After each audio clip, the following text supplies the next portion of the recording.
बोलो श्री प्राणनाथ प्यारे की जय। बोलो श्री सतगुरु महाराज की जय। पन्ना धाम की जय। सर्व सुंदर साथ की जय। आप सभी सुंदर साथ जी के धाम हृदय में विराजमान शोभायमान प्राण प्रियतम हृदयेश्वर प्राणेश्वर आपके नूरी कोमल चरणारविंद में कोटान कोट प्रणाम जी। आज डे 4 पार्ट 4 डे 4 हमारी प्रेम रसायन की अति सुंदर अति प्यारी पूज्य स्वामी जी द्वारा की गई चर्चाओं का, और रास श्री रास चल रहा था। आज श्री प्रकाश भी शुरू हो जाएंगे, उनका पार्ट 4 ई मंथन बहुत सुंदर हृदयों तक पहुंचता हुआ। बहुत सारे सुंदर साजी के फीडबैक आ रहे हैं कि ये ई मंथन हमें बहुत प्यारा लग रहा है। सखी तमे हमारा जीवन छो। और ये देखिए, ये हमारे प्यारे सुंदर साथ जी ने ऐड किया गुड वाइब्स ओनली। तो केवल गुड वाइब्रेशंस जो सुंदर साथ जी के हृदय से प्रेम वाइब्स जो निकलती हैं ना, उसके लिए बहुत बहुत धन्यवाद। निस्वार्थ भाव से सेवा करते हुए सभी सुंदर साथ के चरणों में कोटि कोटि प्रणाम जी। और ये हैं हमारे प्यारे सतगुरु। 19वें वार्षिकोत्सव में इसी बार सितंबर में 14 से 20 को जो कार्यक्रम हुआ था, उसमें जो चर्चाएं पूज्य स्वामी जी द्वारा की गई थी श्री मुखवाणी श्री तारतम वाणी पर आधारित, उन्हीं चर्चाओं का संकलन प्रेम रसायन बुक में किया गया है। और ये केवल ई बुक है, अभी छपी नहीं है, प्रिंटिंग में अवेलेबल नहीं है। आप वेबसाइट से डाउनलोड कर सकते हैं www.shripranathjiwani.com। आइए चलते हैं, सबसे पहले अति सुंदर अति प्यारा वाणी गायन, और फिर दुष्यंत भैया के मुख से हम इस प्यारी किताब को सुनेंगे। प्रणाम जी रसीला दीदी। प्रणाम जी दीदी। प्रणाम जी सुंदर साथ जी। कीर्तन प्रकरण 112। स्वरूप सुंदर संकुल सकोमल रूह देख नैना खोलन रजमाल। स्वरूप सुंदर संकुल सकोमल फेर फेर महबूब यावत हृदय किया किनने तेरा कुल फिलये हाल। स्वरूप सुंदर संकुल सकोमल श्याम जड़ाव चुड़ायंग जुगते तारो हार हरि अमर चलकार। स्वरूप सुंदर संकुल सकोमल जगमगे पागे जोत जवेर जो मीठे मुख ने पर जाओ बलिहार। स्वरूप सुंदर संकुल सकोमल लालय धुर सतमुख हरवती नासिका तिल नीलवट केश सर्वमुख दंत मीठी रचना ये देखे दर्शन जोश आवेश।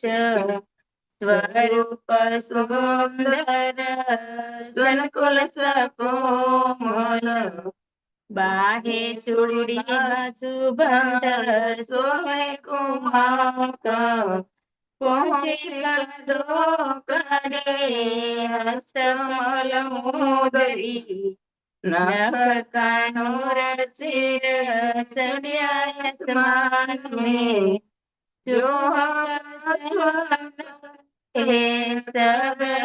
गोरी। स्वरूप सुंदर संकुल सकोमल रोशनी पटुके करी अवकाश में सर्व सहज में जर जाई, कहे महमत मोमिन रो दिल को, माँ सुखे से तो अर्ज माही, स्वरूप सुंदर संकुल सकोमल, रूह देखना कुल मृदुमाल, स्वरूप सुंदर संकुल सकोमल, बोलो श्री प्राणनाथ प्यारे की जय, सतगुरु महाराज की जय। प्रणाम जी। प्रणाम जी।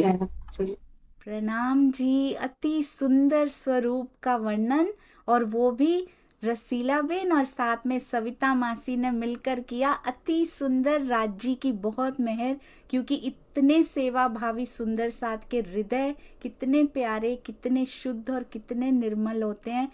तो स्वरूप का वर्णन भी उन भावों में जब मिक्स होके निकलता है ना, बहुत सुंदर लगता है। चरणों में कोटान कोट प्रणाम जी। जी प्रणाम जी। प्रणाम जी। प्रणाम जी सविता मासी। प्रणाम जी। प्रणाम जी सुंदर साथ जी। प्रणाम जी। जी आइए सुंदर साथ जी, चलते हैं अति सुंदर अति प्यारे ई मंथन की ओर।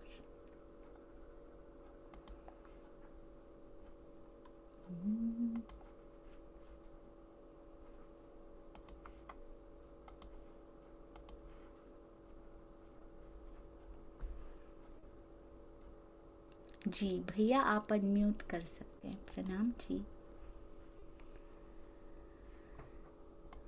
प्रणाम जी दीदी। प्रेम प्रणाम जी सुंदर साथ जी। आइए अब सब मिलके सहूर करते हैं, पूज्य स्वामी जी की अद्भुत चर्चा का श्रवण करते हैं और वाचन करते हैं। इसीलिए अनंत ब्रह्मानंद के सागर में क्रीड़ा करना ही रास है।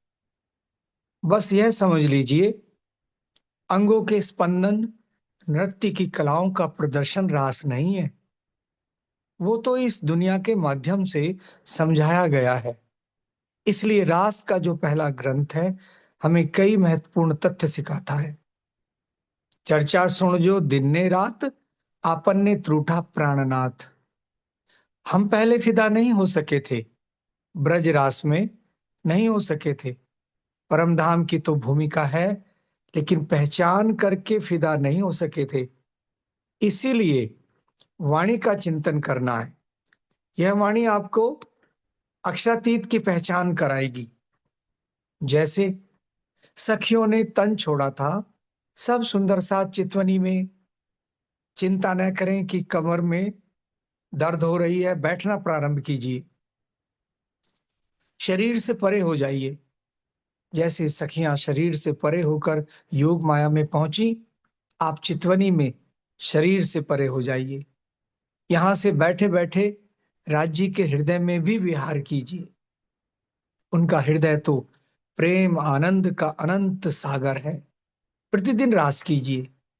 जागने के ब्रह्मांड में सुनहला अवसर मिला हुआ है सबके लिए। हर पल का मूल्य हमें समझना है, और ऐसा समाज जो कर्मकांड की दीवारों से टकरा टकरा कर अपने सिर में बड़े बड़े घाव कर चुका है, इस भटके हुए समाज को प्रेरित करने के लिए सब सुंदर साथ को वाणी के चिंतन और चितवनी में पूरी शक्ति के साथ लग जाना है। समझ लीजिए, यही रास ग्रंथ का सार है। मैं आशा करता हूं कि देश विदेश में जो भी सुंदर साथ रास की चर्चा सुन रहे होंगे, वो इन बातों को अंगीकार करेंगे और हमारे समाज में एक आमूल चूल परिवर्तन होगा, जो सबको जागने की रास की वास्तविक ज्योति को दर्शाएगा। ल्याओ प्यार करो दीदार, क्यों कहूं चरण की बुजरखियां, इतना ही ठोर बोलन, ए पकड़ स्वरूप पूरा देते हैं, मेरे जीव के यही जीवन। मेरे जीव के यही जीवन। प्रणाम जी।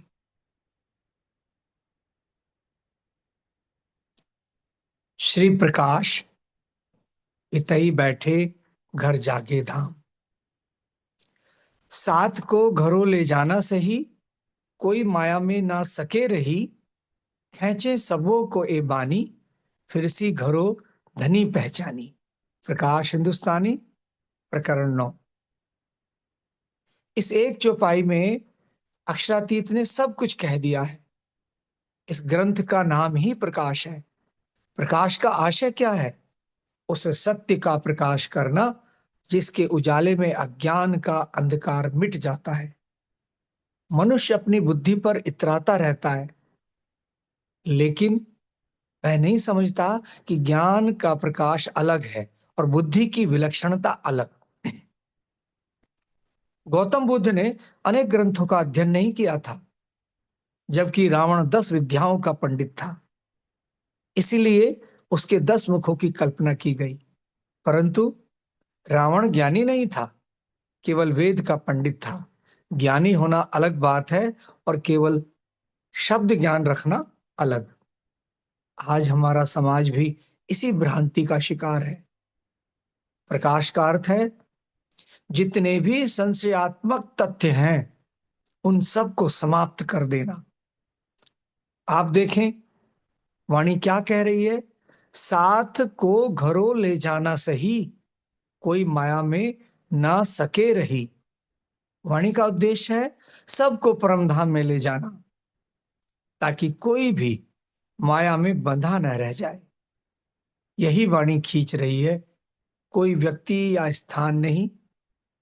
लेकिन आज स्थिति यह है कि वाणी की अवहेलना होती है और या तो व्यक्ति पूजा होती है या स्थान पूजा। इसका सार यही है, वली तेह चर्चा ने तेह जवान, वचन कहता जे प्रमाण। रास में भी चौपाई आती है, तेहज वाणी ने तेहज चर्चा, प्रेम तणी रसाल। जो वाणी श्री देवचंद्र जी के मुखारबिंद से अवतरित होती थी, वही श्री महाराज जी के मुखारबिंद से भी अवतरित हो रही है। किंतु सुंदर साथ की आस्था सदगुरु महाराज में है, जिनके भीतर राज जी लीला कर रहे हैं। सबने तारतम्य लिया श्री देवचंद्र जी से, इसलिए भ्रम यह हुआ कि हम भी तो मिहिराज जैसे हैं। जयराम कंसारा जी को भी यही भ्रम था, लेकिन जब पहचान हुई तो बीतक में लिखा। जी। और भैया जब भी पढ़ते पढ़ते भी आपके हृदय में कोई भी विचार आए, आप ज़रूर साथ साथ भी एक्सप्लेन कर सकते हैं। और अभी आप समझाइए, फिर हम सुंदर साथ जी के पास भी चलेंगे। प्रणाम जी। प्रणाम जी दीदी, प्रणाम जी सुंदर साथ जी। पिछले ही मंथन में मैं नहीं था, लेकिन मैंने कुछ ये स्वामी जी की अनुपम चर्चा जो रास ग्रंथ पे है वो मैंने कुछ सुनी, और उसमें स्वामी जी का तात्पर्य यह है कि हमको समझाने के लिए जो नृत्य का सहारा लिया जाता है, भाव भंगिमा का, वस्तुतः ध्यानावस्था में राज्य के हृदय में डूबना, उनके प्रेम में चितवनी के माध्यम से राज्य के प्रेम में क्रीड़ा करना, अपना हृदय उनको दे देना और चितवनी के माध्यम से ध्यान अवस्था में राज्य के नख से श्रृंगार तक की शोभा को हृदय में बैठाना वस्तुतः रास है। वो कहते हैं कि आप प्रतिदिन कीजिए। आप चितवनी में जो राज्य के नख से सिख तक का श्रृंगार को आत्मा में बसाएंगे तो वो भी रास है। क्यों? रास का अर्थात जो प्रियतम का प्रेम का जो रस है उसमें डूबना रास है। तो रास ग्रंथ में उन्होंने इस विषय को बहुत विस्तार से समझाया। अब प्रकाश की जैसे चर्चा शुरू हुई तो कह रहे हैं कि प्रकाश का अर्थ है कि सारे संशय रहित हो जाना, क्योंकि जब प्रकाश होता है तो वो अंधकार को उसका नाश कर देता है। जहां दीपक जलता है रोशनी होती है तो वहां अंधकार नहीं रहता। जब सूर्य निकलता है तो धरती पे अंधकार नहीं रहता। इसी प्रकार श्री जी की ये मुखवाणी, ये तारतम वाणी, ये सारे अंधकार को नाश करने वाली है, अज्ञानता रूपी अंधकार का। तो प्रकाश की रोशनी में, वैसे प्रकाश रोशनी का अर्थ एक ही है, लेकिन इस प्रकाशवाणी की रोशनी में अज्ञान के अंधकार को मिटाकर, यानी हम सारे जितने भी संशय हैं उनका नाश हो जाए, निर्द्वंद हो जाए, द्वंद्वातीत अवस्था पहुंचाने वाली ये प्रकाश की वाणी है। जब सारे शंका दूर हो जाएंगी तो फिर शेष क्या बचता है? शेष बचता है श्री जी का वो ज्ञान, वो निशंक प्रेम का ज्ञान जो तारतम वाणी में निहित है। इसका लक्ष्य ही है कि जीव के ऊपर बैठी हुई जो आत्म है, जो अज्ञानता के अंधकार में अर्थात फरामोशी की अवस्था में सोई हुई है, वो पूर्ण पहचान करके स्वयं की, अपने जीव की पहचान करके, अपनी आत्म की पहचान करके, अपनी परात्म की पहचान करके, अपने प्रियतम की पहचान करके, अपनी सखियों की पहचान करके, निज घर की पहचान करके राज्य में अपनी सुरता लगाए। तो ये प्रकाश की वाणी ये सब करने वाली है।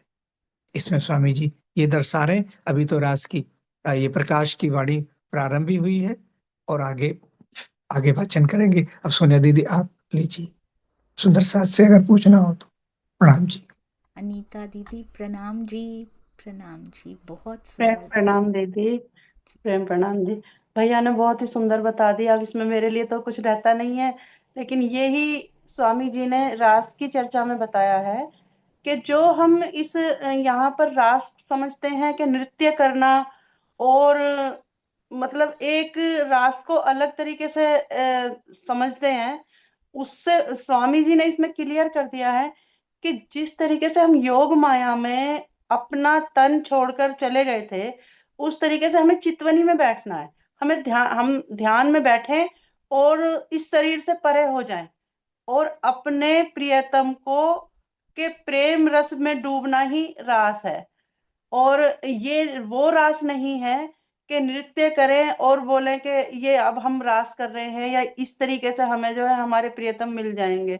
रास में रसों में, यानी कि प्रियतम के उस प्रेम में, अखंड प्रेम में लीन रहना ही हमारे लिए रास है। वाणी मंथन करें तो वो भी इस तरीके का होना चाहिए कि हम अपने धनी जी के बहुत समीप हैं, बहुत करीब हैं। और चितवनी में तो बिल्कुल शरीर को जिस तरीके से ब्रज से हम रास में गए थे और कुछ भान ही नहीं रहा, शरीर छोड़ दिया, उस तरीके से छोड़ने का हम प्रयास करें। और प्रकाश हिंदुस्तानी में भी बहुत अच्छा रावण का और महात्मा बुद्ध का एग्जाम्पल देके बताया है कि ज्ञानी कौन होता है, और जो है किस तरीके से वो जो सब धर्मों को जानता है और क्या अपनाना चाहिए, वो उसमें मैं ठीक से नहीं एग्जाम्पल दे पाऊंगी उसका। अभी बताया था इसमें रावण का और उनका एग्जाम्पल देके महात्मा बुद्ध का। तो उन्हें भी ज्ञान तो बहुत था, पंडित थे, वो भी विद्वान थे, लेकिन वो समझदार इतने नहीं थे कि क्या धर्म है, क्या अधर्म है, और क्या हमें करना है, क्या नहीं। प्रकाश हिंदुस्तानी की वाणी हम भी पढ़ रहे हैं दोपहर को 11 बजे।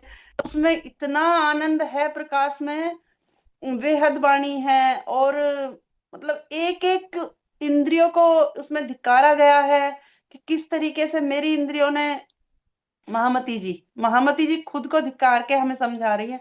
तो स्वामी जी की वाणी में भी अभी हमें वही मिलेगा। बहुत ही अद्भुत वाणी है, अद्भुत चर्चाएं हैं स्वामी जी की। अभी हम आगे पढ़ेंगे तो कुछ और मिलेगा। मेरी समझ में भी बहुत कुछ कम आया है। प्रणाम दीदी, प्रणाम जी।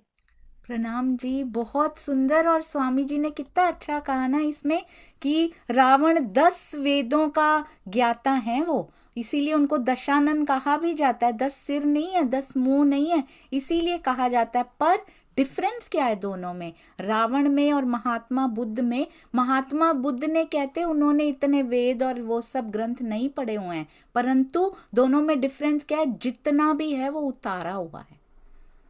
तो इसलिए डिफरेंस है। 10 वेदों के ज्ञाता हैं पर उतारा कुछ भी नहीं, तो फिर क्या फायदा हुआ? शब्द ज्ञानी होने का कोई फायदा नहीं। स्वामी जी कहते शब्द ज्ञान हो भी गया तो फिर उसके बाद क्या मिला? हमें कुछ भी नहीं मिला। असल ज्ञानी कौन होता है? जो उसको अपने जीवन में उतार लेता है, और अपने जीवन में उतारने के बाद स्वयं का सुधार होने के बाद वो सबको बांटता है, उसको कहते हैं ट्रू ज्ञान हो जाना। बहुत ही सुंदर। प्रवीण भाई जी प्रणाम जी, और फिर आगे चलते हैं।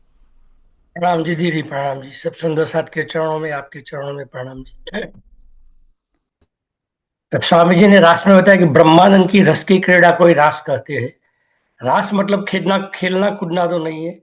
जीवन में जब आप हर 24 घंटा हर पल बैठो उठो काम करते रहो, कुछ भी करो, मगर पिया जी के साथ कुछ ना कुछ संवाद होता रहेगा, अंदर से, भीतर से, अंदर से, हृदय से। तो वही एक रास है।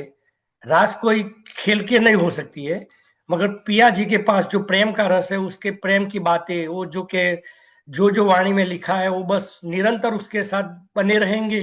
तो वही एक रास है। चितवणी में भी रास हो सकती है, हर कार्य करते हुए भी रास हो सकती है। इसीलिए रास का महत्व बहुत बड़ा बताया है। प्रकाश का बताया कि प्रकाश मतलब सत्य का ज्ञान।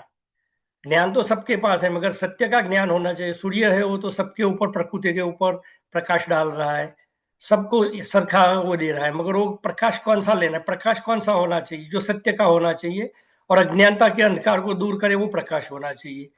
वो है रावण। कोई बहुत ज्ञानी है, पीएचडी किया हुआ है, एकदम रिसर्च भी कुछ नहीं किया, ज्ञान लेके बैठ गए, मगर वो रिसर्च नहीं हुआ, उसका रिजल्ट नहीं मिला है, तो क्या ज्ञान का क्या फायदा है? इसीलिए ज्ञान ऐसा होना चाहिए कि अज्ञानता को, अंधार को दूर करके, मीन्स अपनी अंदर की बुराइयों को दूर करे और पिया जी का प्रेम के रस को पाए, रास में चले जाए, वही है प्रकाश। प्रणाम जी दीदी, प्रणाम जी प्रणाम जी। और बिल्कुल सही दुष्यंत भैया ने करेक्ट किया उसको। 10 वेद नहीं, वेद तो केवल 4 ही होते हैं, 10 विद्याओं के वो ज्ञाता थे। बिल्कुल सही दुष्यंत भैया। आइए सुंदर साथ जी आगे चलते हैं। प्रकाश में, रास में मुझे सबसे सुंदर बात जो लगी थी ना, वो ये थी कि यहाँ तो कहती थी कि मिलने ना आया करो, और वहाँ राजी भगा रहे हैं, जाओ जाओ, अपने पति वेट कर रहे होंगे तुम्हारे, और वहां जाने को तैयार नहीं। राजी चेक कर रहे हैं, परीक्षा ले रहे हैं, वहां जा। तो वैसी स्थिति आनी चाहिए कि राजी कहें जाओ जाओ, माया बुला रही है तुम्हें, और हम कहें राजी हम नहीं जाएंगे। वो स्थिति को हमने धारण करना है। आइए सुंदर साथ जी चलते हैं। प्रकाश वाणी बहुत प्रकाश देने वाली है जी। हाँ जी भैया।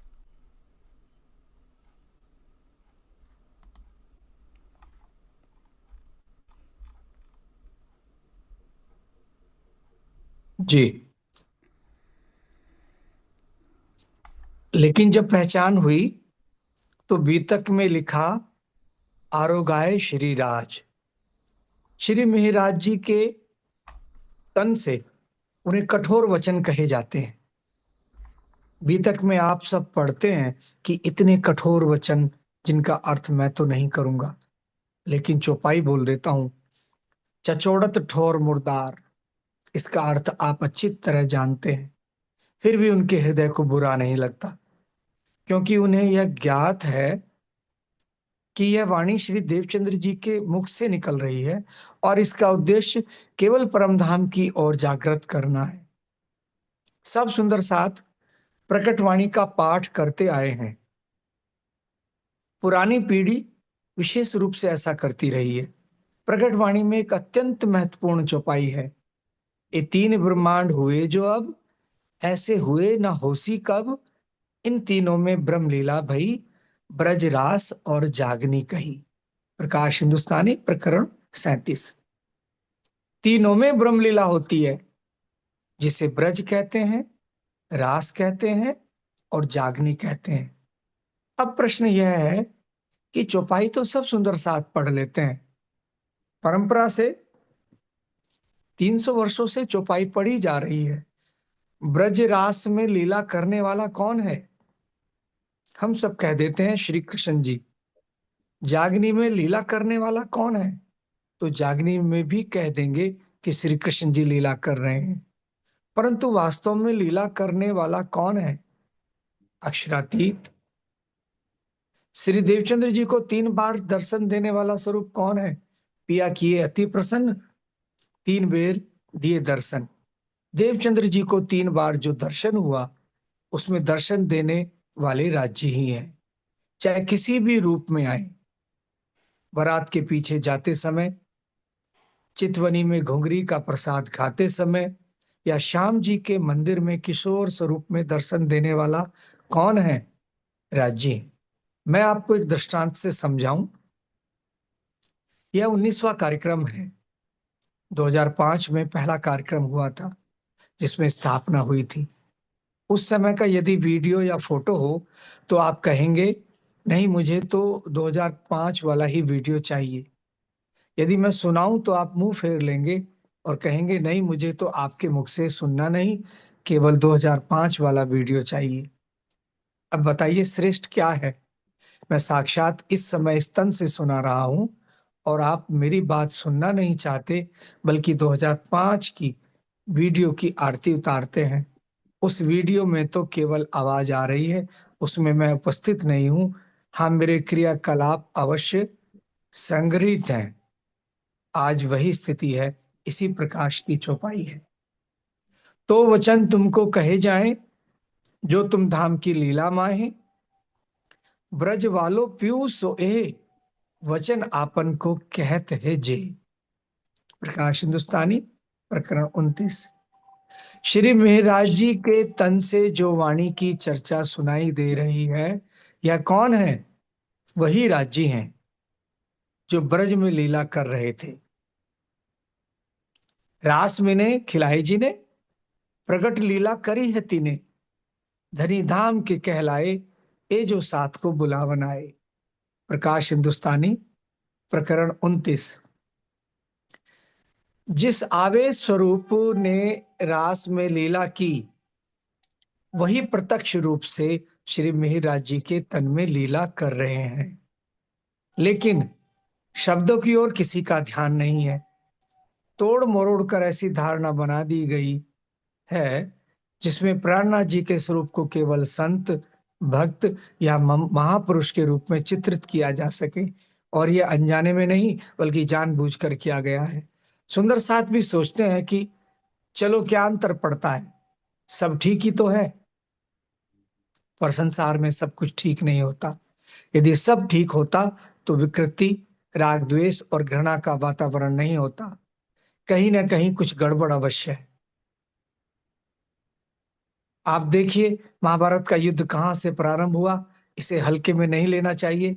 महाभारत का युद्ध प्रारंभ हुआ क्योंकि भीष्म पितामह की निष्ठा सत्य और धर्म पर नहीं बल्कि उस सिंहासन पर थी जिस पर उनके पिताजी विराजमान थे। उन्होंने अपने पिता को वचन दिया था कि इस सिंहासन की रक्षा करेंगे। राजा जिस सोने के सिंहासन पर बैठता था उसी को उन्होंने वास्तविक सिंहासन मान लिया, पर वह तो स्थूल सिंहासन था। वास्तव में सिंहासन क्या होता है? न्याय और धर्म का सिंहासन। उसकी रक्षा करना आवश्यक था। यदि भीष्म पितामह ने न्याय और धर्म के सिंहासन की रक्षा की होती तो महाभारत का युद्ध कदापि नहीं होता। भीष्म पितामह ने सत्य की रक्षा नहीं की। भीष्म पितामह और द्रोणाचार्य दोनों का एक ही रटा रटाया सिद्धांत था कि हम धर्म पर हैं, हम अधर्म नहीं कर रहे हैं। द्रोणाचार्य का सिद्धांत था कि पिता को पुत्र की रक्षा करनी चाहिए। उनका पुत्र अश्वत्थामा दुर्योधन से जुड़ा था, इसलिए वे अपने पुत्र के विरुद्ध नहीं जा सकते थे। इसी को उन्होंने धर्म मान लिया। भीष्म पितामह जानते थे कि कौरव अत्याचारी हैं। द्रौपदी का चीरहरण हो रहा है, लेकिन सिंहासन पर बैठा राजा धृतराष्ट्र उनके पुत्र के समान था। इसलिए वे हाथ जोड़कर कह रहे हैं, महाराज अन्याय हो रहा है। धृतराष्ट्र जब सिंहासन पर नहीं बैठता था तब भीष्म पितामह उसे डांट लेते थे, लेकिन जैसे ही वह सिंहासन पर बैठता था वे उसके अधीन हो जाते थे। उन्होंने सिंहासन की गरिमा रखी, पर यह निर्णय नहीं किया कि सिंहासन किस पर आधारित है। इसलिए महाभारत में बहुत ऊंची बात कही गई है, धर्मस्य तत्वम निहितम गुहायाम। धर्म का तत्व उस गुहा में स्थित है जिसमें ब्रह्म का साक्षात्कार होता है। धर्म के स्वरूप को हर कोई नहीं जान सकता। धर्म के स्वरूप को केवल कृष्ण जानते थे, भीष्म पितामह नहीं जानते थे। महाभारत के युद्ध के पश्चात भीष्म पितामह ने युधिष्ठिर को बहुत उपदेश दिया, जिसे शांति पर्व में अत्यंत महत्वपूर्ण दृष्टि से देखा जाता है। उन्होंने विदुर को भी शिक्षा दी थी, लेकिन धर्म के स्वरूप को भीष्म पितामह कभी पूरी तरह नहीं जान पाए। केवल योगेश्वर श्री कृष्ण ही जानते थे और कुछ अंशों में विदुर जी जानते थे, क्योंकि विदुर जी को धर्म का अवतार माना जाता था। अब श्री कृष्ण की लीला देखिए। श्री कृष्ण ने कोई सांसारिक रिश्ता नहीं निभाया। उन्होंने स्पष्ट कहा कि मैं पांडवों के साथ केवल इसलिए हूं क्योंकि पांडवों के साथ धर्म है, या मेरे फूफा के लड़के हैं, फुफेरे भाई हैं। इस कारण से अर्जुन से मेरा स्नेह नहीं है। मेरे स्नेह का कारण यह है कि पांचों पांडव धर्म के स्वरूप हैं। लेकिन जब पांचों पांडवों ने जुआ खेला तब कृष्ण अलग रहे। कृष्ण द्रौपदी के चीरहरण के समय रक्षा कर सकते थे, लेकिन जब पांडव जुआ खेल रहे थे तो जुए में जीत नहीं दिला सकते थे। उनके लिए रिश्ता महत्वपूर्ण नहीं था। उनके लिए महत्वपूर्ण क्या था? धर्म। और धर्म क्या है? सत्य ही धर्म है। सुंदर साथ जी, यहां पर स्वामी जी ने महाभारत का दृष्टांत दिया कि भीष्म पितामह वो गादी से जुड़े थे, सिंहासन से जुड़े थे। उनका समर्पण एक जाहिरी था। अपने राजा के प्रति उन्होंने वचनबद्ध थे, इसलिए वो सिंहासन की रक्षा करते थे कि जो भी सिंहासन पर बैठेगा उसके प्रति मेरा जो दायित्व है उसका निभाना ही मेरा धर्म है। लेकिन वास्तव में धर्म ये नहीं था। वास्तव में धर्म किसे कहते हैं? जो सत्य हो। सत्य की रक्षा वो नहीं कर पाए, क्योंकि उनका दृष्टिकोण गद्दी के प्रति था, सिंहासन के प्रति था। इससे पहले जो स्वामी जी ने चर्चा की, हम सब सुंदर साथ जी जानते हैं कि राज्य ने धनी देवचंद्र जी के स्वरूप में बैठ के लीला की। उस वक्त वो राज्य थे। वो ही राज्य और श्यामा जी जो धनी देवचंद्र जी के स्वरूप में विराजमान थे, वही श्री मेहराज जी के तन में भी बैठे। अब राज्य का स्वरूप वहां है। वही राज्य ने ब्रज की लीला की 11 वर्ष 52 दिन की, और वही राज्य ने रास में लीला की। उन्होंने चौपाई से बताया कि ब्रज वालो पीयूसु ए आपन को कहते जी। ये वही ब्रज वाले पिया हैं कि जो आज जागने के ब्रह्मांड में हमें वाणी कह रहे हैं, प्राणनाथ जी के रूप में। तो ब्रज में पिया कौन थे? श्री कृष्ण। और रास में कौन थे? श्री कृष्ण। हम इसी नाम से जानते थे। लेकिन उनके अंदर जो बैठे हैं राजी, वही ब्रज में थे, वही रास में थे, वही श्री प्राणनाथ जी के रूप में इस जागरण ब्रह्मांड में है। ये हम सब सुंदर साथी जी जानते हैं। और मुझे अभी तक कोई ऐसा नहीं मिला जो प्राणनाथ जी को ना मानता हो या प्राणनाथ जी को शिष्य मानता हो। होंगे ऐसे, जब लिखा गया तो होंगे, लेकिन अभी अच्छा मैं कहता हूं मेरा सौभाग्य है कि मुझे कोई ऐसा नहीं मिला कि जो प्राणनाथ जी की गरिमा को नीचा करके बोलता हो। एक ये बात बिल्कुल सत्य है, जो स्वामी जी कह रहे हैं वो बिल्कुल सत्य कह रहे हैं। लेकिन यहां मेरा एक मन का व्यक्तिगत ये भाव आता है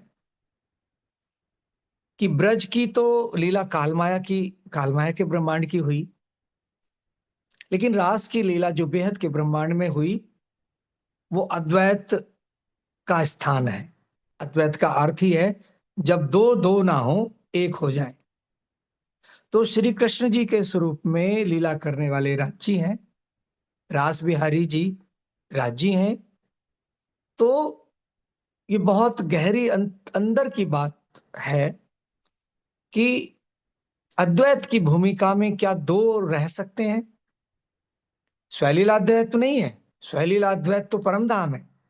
तो यदि अद्वैत कहा जाता है तो वो राज्य का स्वरूप और रास बिहारी का स्वरूप उस एकाकार अवस्था में पहुंच गया होगा, तभी उसे अद्वैत कहा जाएगा।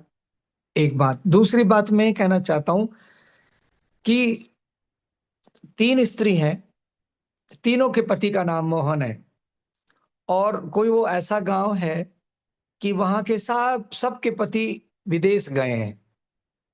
जैसे राजस्थान या बिहार में होता है कि पति नौकरी करने के लिए, कमाने के लिए चले जाते हैं, मारवाड़ी अपने भाई चले जाते हैं और वो कई कई वर्ष तक नहीं आते, ऐसा होता है।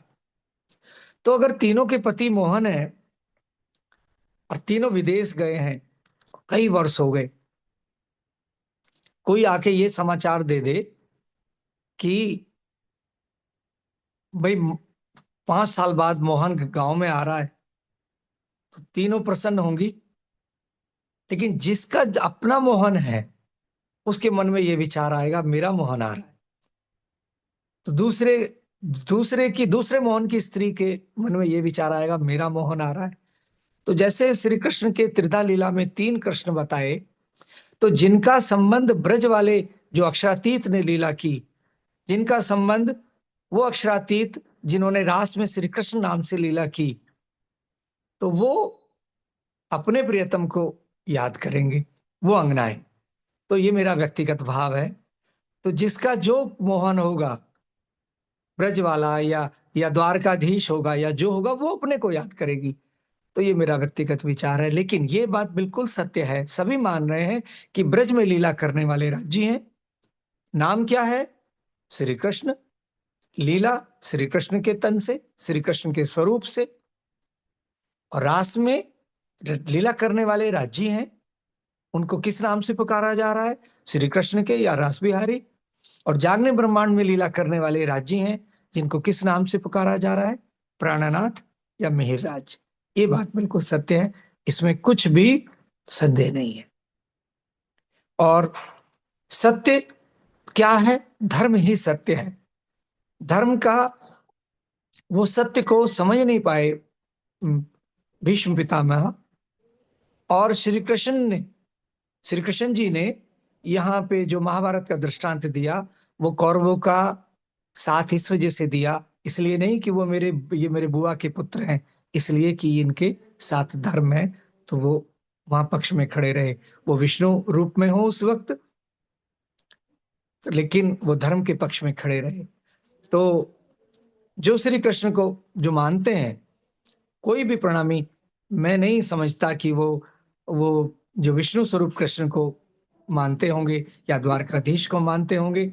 सब प्रणामियों की आस्था ब्रज वाले जो राज्य ने 11 वर्ष 52 दिन की लीला की, उनके साथ है। सबकी आस्था उन श्री कृष्ण के साथ है जिनका नाम श्री कृष्ण है, लेकिन वो राज्य हैं रास में रास बिहारी के रूप में उनको उस नाम से।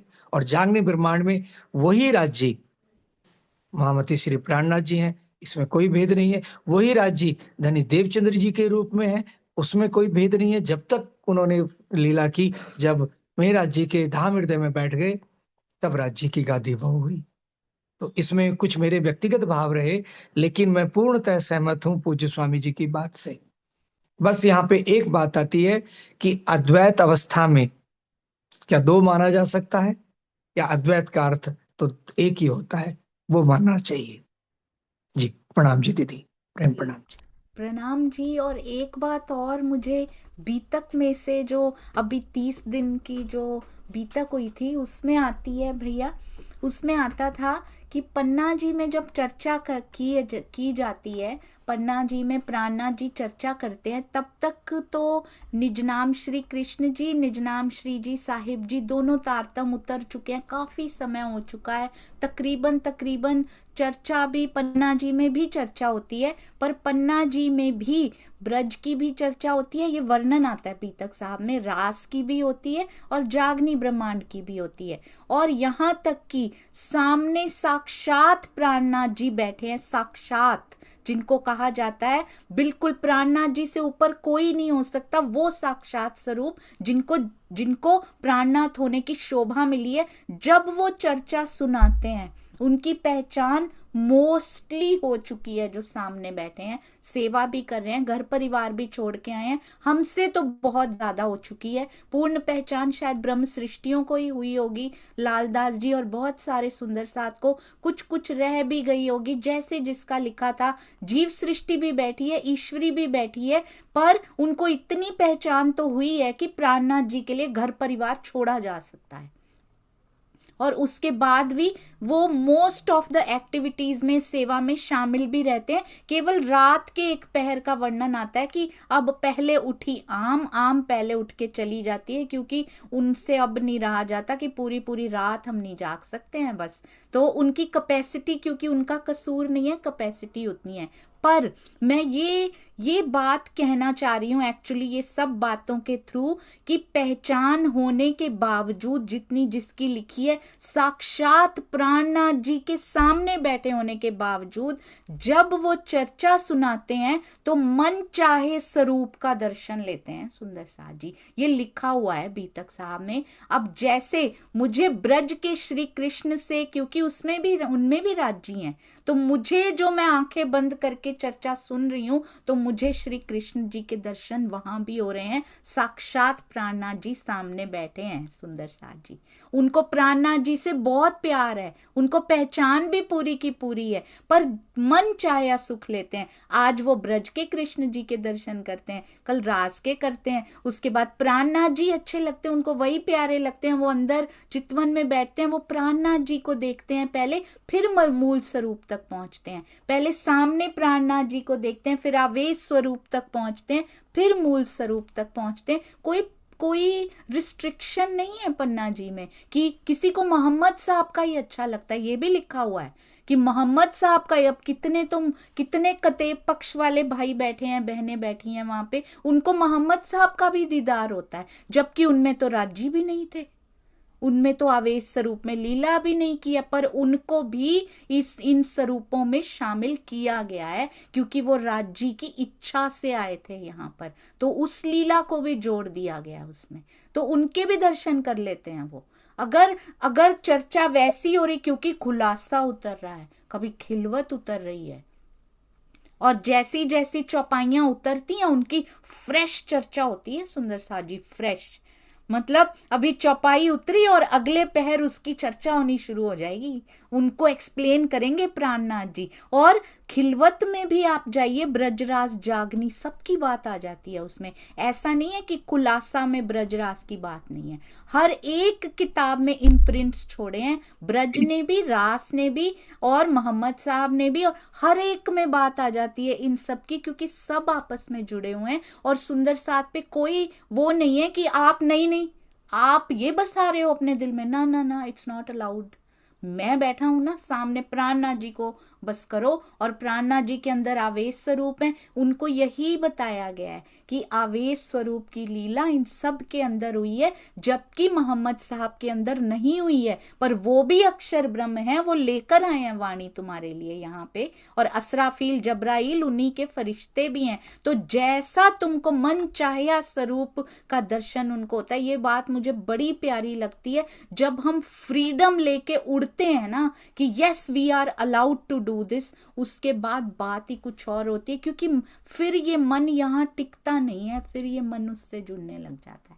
जी भैया प्रणाम जी। जी दीदी, बस और दो वाक्य और मैं बस पूरा करूंगा, क्योंकि कुछ लंबा हो गया लगता है।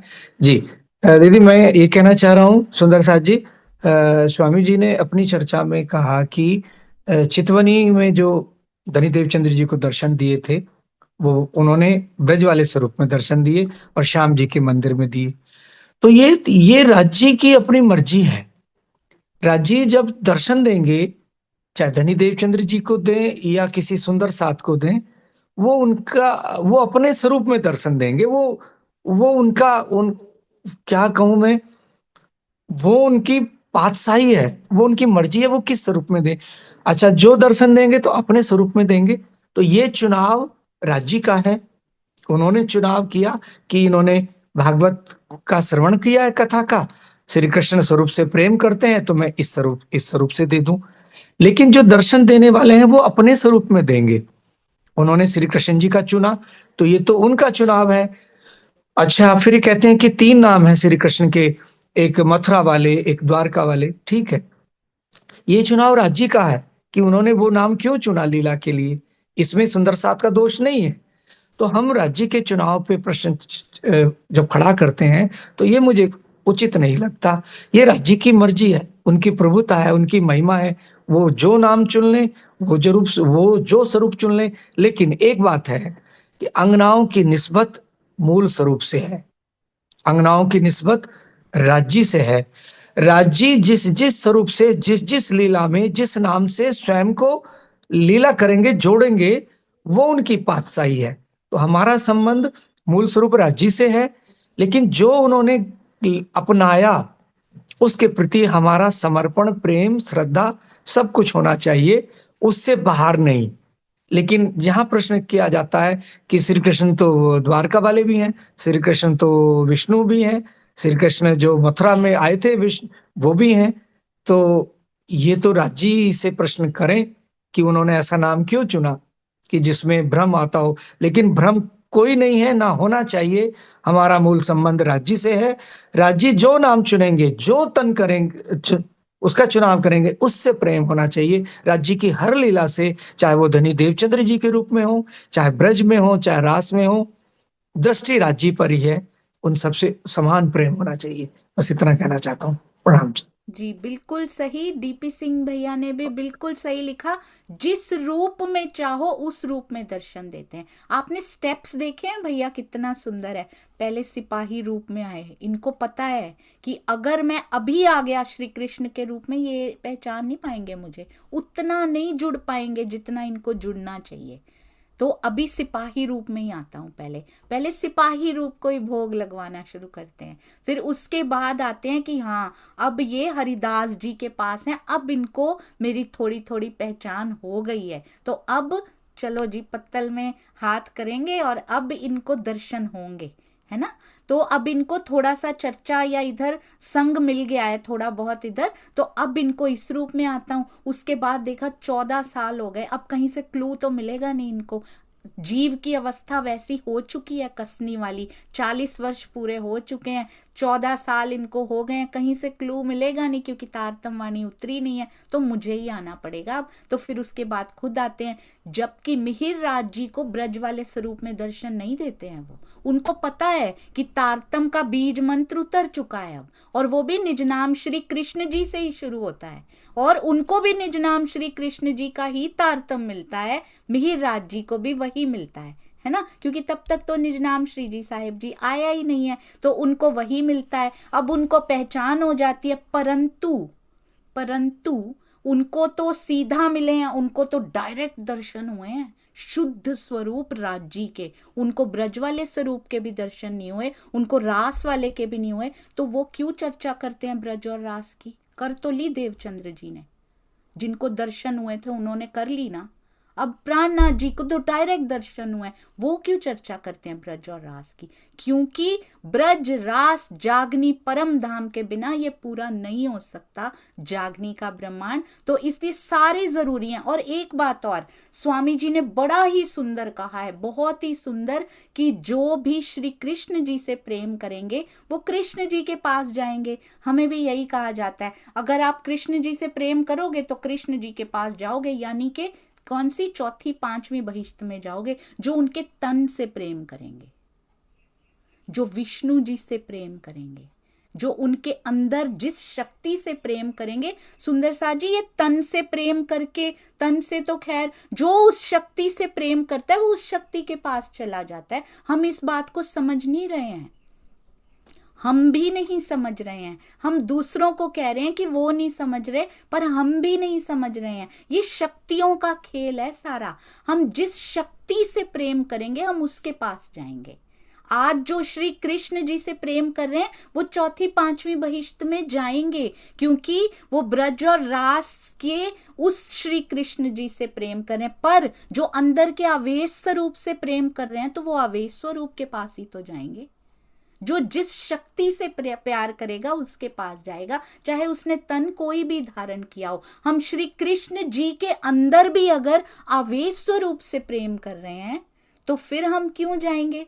ब्रज और रास की लीला में क्यों जाएंगे? फाइनल डेस्टिनेशन तो वहीं होगा अगर अंदर आत्म है। और हमें ये सोचने की जरूरत ही क्या है? स्वामी जी तो कहते हैं जीव भी है ना, अगर वो ऐसे भाव अंगना भाव से ध्या लेगा ना उनको, तो फिर वो जीव भी पार हो जाएगा। तो तुम्हें चिंता करने की जरूरत नहीं है तुम कौन हो, अंदर गवाही देगा कि आप कौन हो। तो आप जिस शक्ति से प्रेम करेंगे उसके पास आपका फाइनल डेस्टिनेशन होगा। और मुझे आपने बिल्कुल सही कहा भैया, मुझे कोई सुंदर साथ ऐसा नहीं लगता, श्यामा जी नो अंग हो सुंदर साथ, कोई भी ऐसा नहीं है जो 11 साल 52 दिन वाले के बाद प्रेम करता हो किसी को। वो उन्हीं को प्रेम कर रहे हैं जिनमें आवेश स्वरूप ने लीला की है, तो वो आवेश स्वरूप के पास ही जाएंगे। रास में भी आवेश स्वरूप ने जब तक लीला किया, उसके बाद वाले रास बिहारी से प्रेम नहीं कर रहे हैं, वो जब तक लीला की है तब तक वाले से ही प्रेम कर रहे हैं वो, है ना। तो आज भी प्राणनाथ जी से प्रेम करना क्या होता है? स्वामी जी कहते हैं प्राणनाथ कोई नाम नहीं है, प्राणनाथ शक्तियां हैं। तो वो उन्हीं शक्ति से ही प्रेम करें, शक्ति पे आवेश स्वरूप पे फोकस करें, दैट्स इट। सारा कुछ सॉल्व। हम सब इकट्ठे ही तो हैं, चाह एक को ही रहे हैं, बस एक दूसरे। ये भी राज्य की स्क्रिप्ट में लिखा हुआ है, जो जो धनी ने स्क्रिप्ट में लिखा है ना उसको कोई बदल नहीं सकता, और जब तक लिखा है उसको कोई बदल नहीं सकता। तो इस स्क्रिप्ट को एंजॉय करना शुरू करते हैं कि डायरेक्टर साहब ने बहुत सुंदर लिखा है। अब राजी समझ में आ रही है कि ये खेल को खींचने का क्या सुंदर कारण बनाया है आपने, है ना भैया जी। हाँ जी, और सुंदर साथ जी बोलना चाहते हैं, कृपया इस बारे में बोलिए, क्योंकि सतगुरु सारे एक ही करने में लगे हुए हैं, मुझे तो यही लगता है। बस सब अपने अपने माध्यम से करने में लगे हैं, नाम अलग अलग ले रहे हैं पर इशारा एक ही की तरफ करें। हम कहते हैं ना, गुरु नानक देव जी ने भी उनकी तरफ इशारा किया। हम ना बहुत बड़ा कॉन्सेप्ट स्वीकार कर लेते हैं, विश्व का विरोध खत्म हो जाएगा। गुरु नानक देव जी हम सबको बताते हैं, मैं खुद छोटी सी थी, नानक को सुमरिए सारा सारा रटा हुआ था, क्योंकि प्रवचन हुआ था एक बार 5 मिनट का, उसमें सारी इकट्ठी की थी, छोटी छोटी छोटी जितनी बाल बुद्धि में याद हो सकती थी।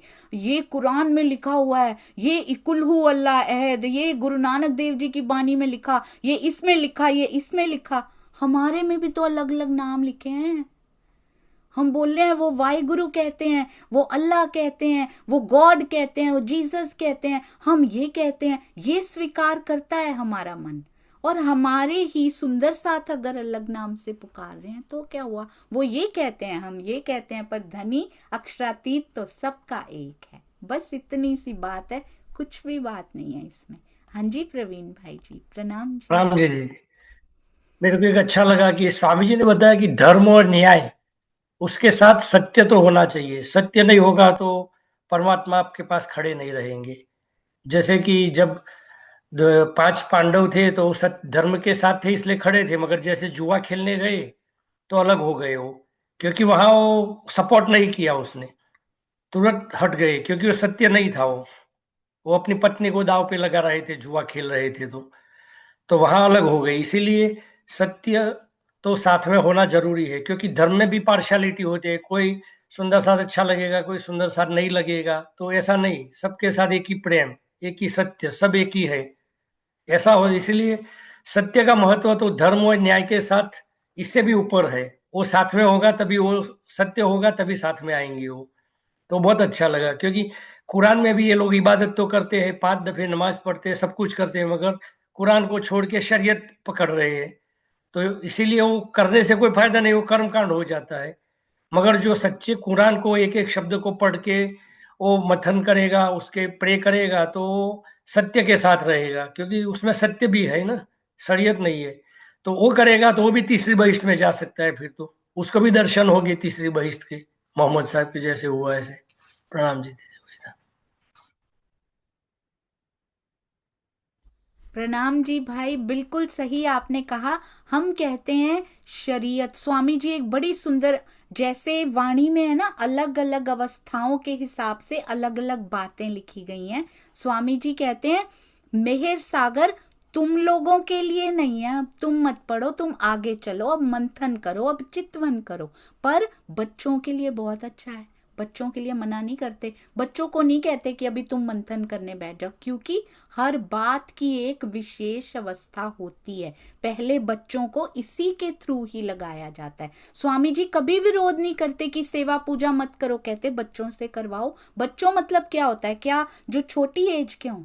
क्या बच्चा उसको कहते हैं जो छोटे हों, जो नए आए हों, जो अभी बाल हैं, जिनकी अवस्था बाल है, जिनकी जिनकी एज बाल है, वो नहीं सुंदर सा जी। अब कोई आपके घर में बहू आई है तो वो 25 साल की, बाल तो वो नहीं है, पर अवस्था तो अगर निजानंद में देखा जाए तो बाल अवस्था हुई ना अभी, क्योंकि अभी शुरू करना है, उनको राज्य के बारे में नहीं पता है। तो अवस्था विशेष पे जाइए। स्वामी जी कहते हैं 60 साल के हो के भी अगर तुम बाल अवस्था में बने रहोगे सुंदर साथ, यदि हम 25 साल से राज्य की सेवा पूजा ही करते रहेंगे तो हमें आगे बढ़ना चाहिए। बाल अवस्था से थोड़ा और ऊपर आना चाहिए। जो शुरू कर रहे हैं वो इससे शुरू करें, पर उसके बाद अब आगे बढ़ें, थोड़ा और आगे की स्टेज, थोड़ा और आगे की स्टेज। बाले से बुढ़ापन तक की सारी स्टेजेस हमने यहाँ पे कवर करनी है। बुढ़ापा वो नहीं होता, बुढ़ापा होता है कि आप में बहुत समझदारी, धीर, गंभीर हो चुके हैं अब आप, यानी ध्यान की ओर इतना बढ़ चुके, क्योंकि हमारी सांसें बहुत कम बची होती हैं उस समय, तो केवल राज्य में उस समय सांसें लगी रहें। तो मुझे ऐसा लगता है अवस्था विशेष हमें स्वामी जी कभी नहीं कहते। मैंने पूछा था उनसे, कहते अंगना आत्मन को करवाओ, रोज करवाओ, ये मेहर सागर पढ़वाओ, जितनी सेवा पूजा कर सकते हैं उनसे करवाइए, क्योंकि इस अवस्था में ये जरूरी है। पर बड़े होके भी अंगना जब इस बार गई तो उन्होंने कहा नहीं बेटा, अब आप चितवनी में बैठना शुरू कीजिए, तो अब साथ साथ ध्यान में भी बैठना शुरू कीजिए। तो इस प्रकार अवस्था में आगे बढ़ेंगे। आपने बिल्कुल सही कहा भाई, जुआ खेलते समय कृष्ण जी साथ में नहीं खड़े हुए उनके, क्योंकि उनको अपने फूफा के लड़कों के साथ केवल साथ नहीं निभाना है कि जो ये करेंगे वो मैं साथ दूंगा, परंतु जब द्रौपदी पुकारती हैं चीरहरण के समय तो वो धर्म की रक्षा करने के लिए उनके साथ खड़े होते हैं। जबकि कहते हैं वो रोका भी जा सकता था इस बात को, पर जुए में वो साथ नहीं देते। और कसौटियां जीव पर आएंगी तब वो एक्शन में आता है, क्योंकि जीव की भी परीक्षा होती है और वो परिस्थितियां पैदा होती हैं ताकि हमारी कसौटी पे हम खरे उतर सकें। हाँ जी कन्हू भाई जी, प्रणाम जी। प्रणाम जी, प्रणाम जी। प्रणाम। बहुत सही बताया आपने, बहुत बढ़िया तरीके से। ये हमारी कसौटी है इस जागने ब्रह्मांड में, क्योंकि हमने पहले भी चौपाई में हमें स्वामी जी भी बताते हैं ना कि पोते प्रगट पधार्या छो और आड़ा देव छो व्रज निराश। वो चौपाई सभी को पढ़ना चाहिए सुंदर सा जी, क्योंकि तन का पर्दा है सुंदर सा जी, और तन का नाम है श्री कृष्ण जी। और सुंदर सा जी कभी भी हमें महराज जी को, प्राणनाथ जी कहा सुंदर सा जी, महराज जी की कभी किसी की बात भी कहीं पे आती है सुंदर सा जी, तो वही नाम है, महराज जी नाम है, श्री कृष्ण जी नाम है, बांके बिहारी सभी नाम है सुंदर सा जी। तो हमें आपने बहुत बढ़िया तरीके से सभी को बताया कि भाई शक्ति अंदर कौन है, राज्य की मूल स्वरूप की सुंदर सा जी। बस वही हमारी परीक्षा है। प्रणाम जी सुंदर सा जी, प्रणाम जी। प्रणाम जी, बिल्कुल सही आपने कहा। जैसे हम ये नहीं कहते कि मिहिर राज जी कहाँ पर है, परम धाम में है। मिहिर राज जी के जो अंदर वाले हैं ना वो परम धाम में है, श्री कृष्ण जी के जो अंदर वाले हैं वो परम धाम में है, रास बिहारी जी के जो अंदर हैं उन पे फोकस करेंगे तो उन्हीं के पास पहुंच जाएंगे। जिस शक्ति पे फोकस करेंगे उनके पास पहुंच जाएंगे। बिल्कुल सही आपने कहा, अति अति अति सुंदर भाई। हाँ जी, तो मुझे नहीं लगता जो सुंदर सा जी वाणी पढ़ने लगे हैं, मंथन करने लगे हैं, उनके पास अब इन चीजों का समय नहीं होता। वो केवल धनी को पकड़ते हैं, उन पे फोकस करते हैं, क्योंकि हमें अब ध्यान की ओर भी अग्रसर होना है, चितवन की ओर भी हमें अग्रसर होना है। आइए थोड़ा सा और आगे चलते हैं और फिर सुनीता दीदी के पास भी चलेंगे नेक्स्ट, जब भैया बोलेंगे जी।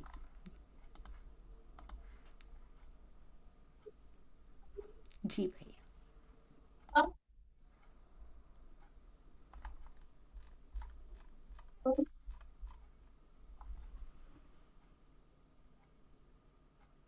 सत्य नोत्य भिता भूमि। सृष्टि किस पर टिकी हुई है? पूरा मंत्र यह कहता है कि सृष्टि सत्य पर टिकी हुई है। अभी वेदार्थ करने का समय नहीं है। मैं संक्षेप में कहता हूं कि सारी सृष्टि सत्य पर टिकी हुई है। अब मैं पूछूं, क्या भीष्म पितामह ने सत्य का पालन किया? नहीं। जब शांति दूत बनकर श्री कृष्ण जाते हैं, तब कई बार अवसर आया कि युधिष्ठिर की ओर से दूत भेजे गए। अर्जुन भी एक बार गए। उस समय भीष्म पितामह को बहुत बुरा लगा कि मैं हस्तिनापुर का रक्षक हूं। मैंने पिता को वचन दिया है कि मैं अपने बाणों से रक्षा करूंगा, और यही भीष्म पितामह चुप हो गए।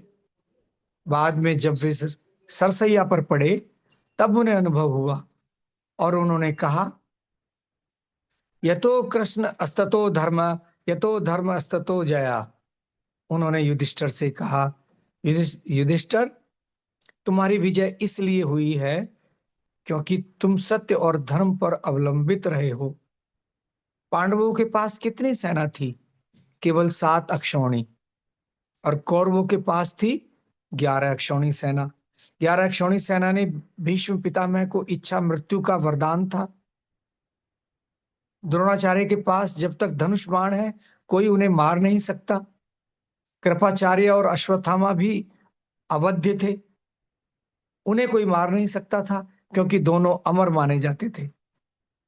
और कर्ण के पास जब तक कवच कुंडल थे, कोई उसका वध नहीं कर सकता था। इतने महावीर योद्धाओं से सुसज्जित 1.5 गुना से भी अधिक सेना क्यों हार गई? क्योंकि वह धर्म पर नहीं थी। भीष्म पितामह भी जानते थे कि जहां धर्म होता है वहीं विजय होती है, लेकिन चाहकर भी उनकी आस्था उस नकली सिंहासन पर थी। राजा का सिंहासन किस पर अवलंबित होता है? न्याय पर। जो राजा निष्पक्ष न्याय नहीं कर सकता, उसके राज्य का पतन निश्चित है।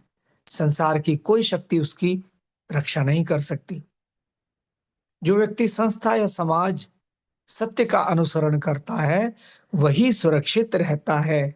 इसलिए उपनिषदों में कहा गया है, सत्यमेव जयते नानृतम सत्येन पंथा विततो देवयान। सत्य की ही विजय होती है, असत्य की नहीं। असत्य कितना भी शक्तिशाली क्यों ना हो, उसका विनाश निश्चित है। अब आप देखिए, हमारा समाज सत्य का कितना उल्लंघन करता है। वाणी कुछ और कहती है, पर व्याख्या कुछ और की जाती है। बीतक में क्या लिखा है? जब देवचंद्र जी का प्रकटन हुआ, उसके बारे में चौपाई क्या कहती है? सुखदाई सबन को अखंड करनहार, विश्व बंदे अक्षर लो, सुके परीक्षित सो कहो विचार। बीतक प्रकरण 2। यह कौन स्वरूप प्रकट हुआ है? सुखदाई सबन को, पूरे ब्रह्मांड के लिए इनका स्वरूप प्रकट हुआ है।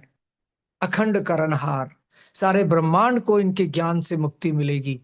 विश्व बंदे अक्षर लो, संपूर्ण विश्व और अक्षर ब्रह्म तक जिनकी वंदना करते हैं, वही परब्रह्म की आह्लादनी शक्ति का प्रकटन हुआ। चौपाई यही कह रही है। कुछ दिन पहले हमारे समाज के एक महान पुरुष का वीडियो मैंने देखा। उसमें वे कह रहे थे, जब मिहिराज देवचंद्र जी के चरणों में आए और प्रणाम किया, तो देवचंद्र जी के भीतर स्थित शक्तियां समाधिस्थ हो गई और देखने लगी कि जागनी तो इन्हीं से होनी है। यह सुनकर मुझे बहुत हंसी आई। देवचंद्र जी के भीतर कुछ लोग 3 शक्तियां मानते हैं, कुछ 5। श्यामा जी की आत्मा, राज्य की आवेश शक्ति, जागृत बुद्धि। पूछा जाए कि ये तीनों समाधिस्थ होकर जानेंगी?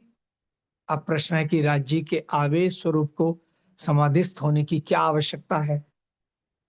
कोई प्रणाम करेगा, उसमें कितना समय लगेगा? 1 मिनट। क्या 1 मिनट में समाधि लगाकर देवचंद्र जी को यह पता चलेगा? जिस तन में राज्य विराजमान है, उस तन को समाधि लगाने की आवश्यकता नहीं पड़ती। सब कुछ मालूम होता रहता है। दूर से ही देवचंद्र जी ने देख लिया था कि मिहिराज के अंदर तो वही इंद्रावती की आत्मा है जिस पर जागने का सारा मुद्दा है।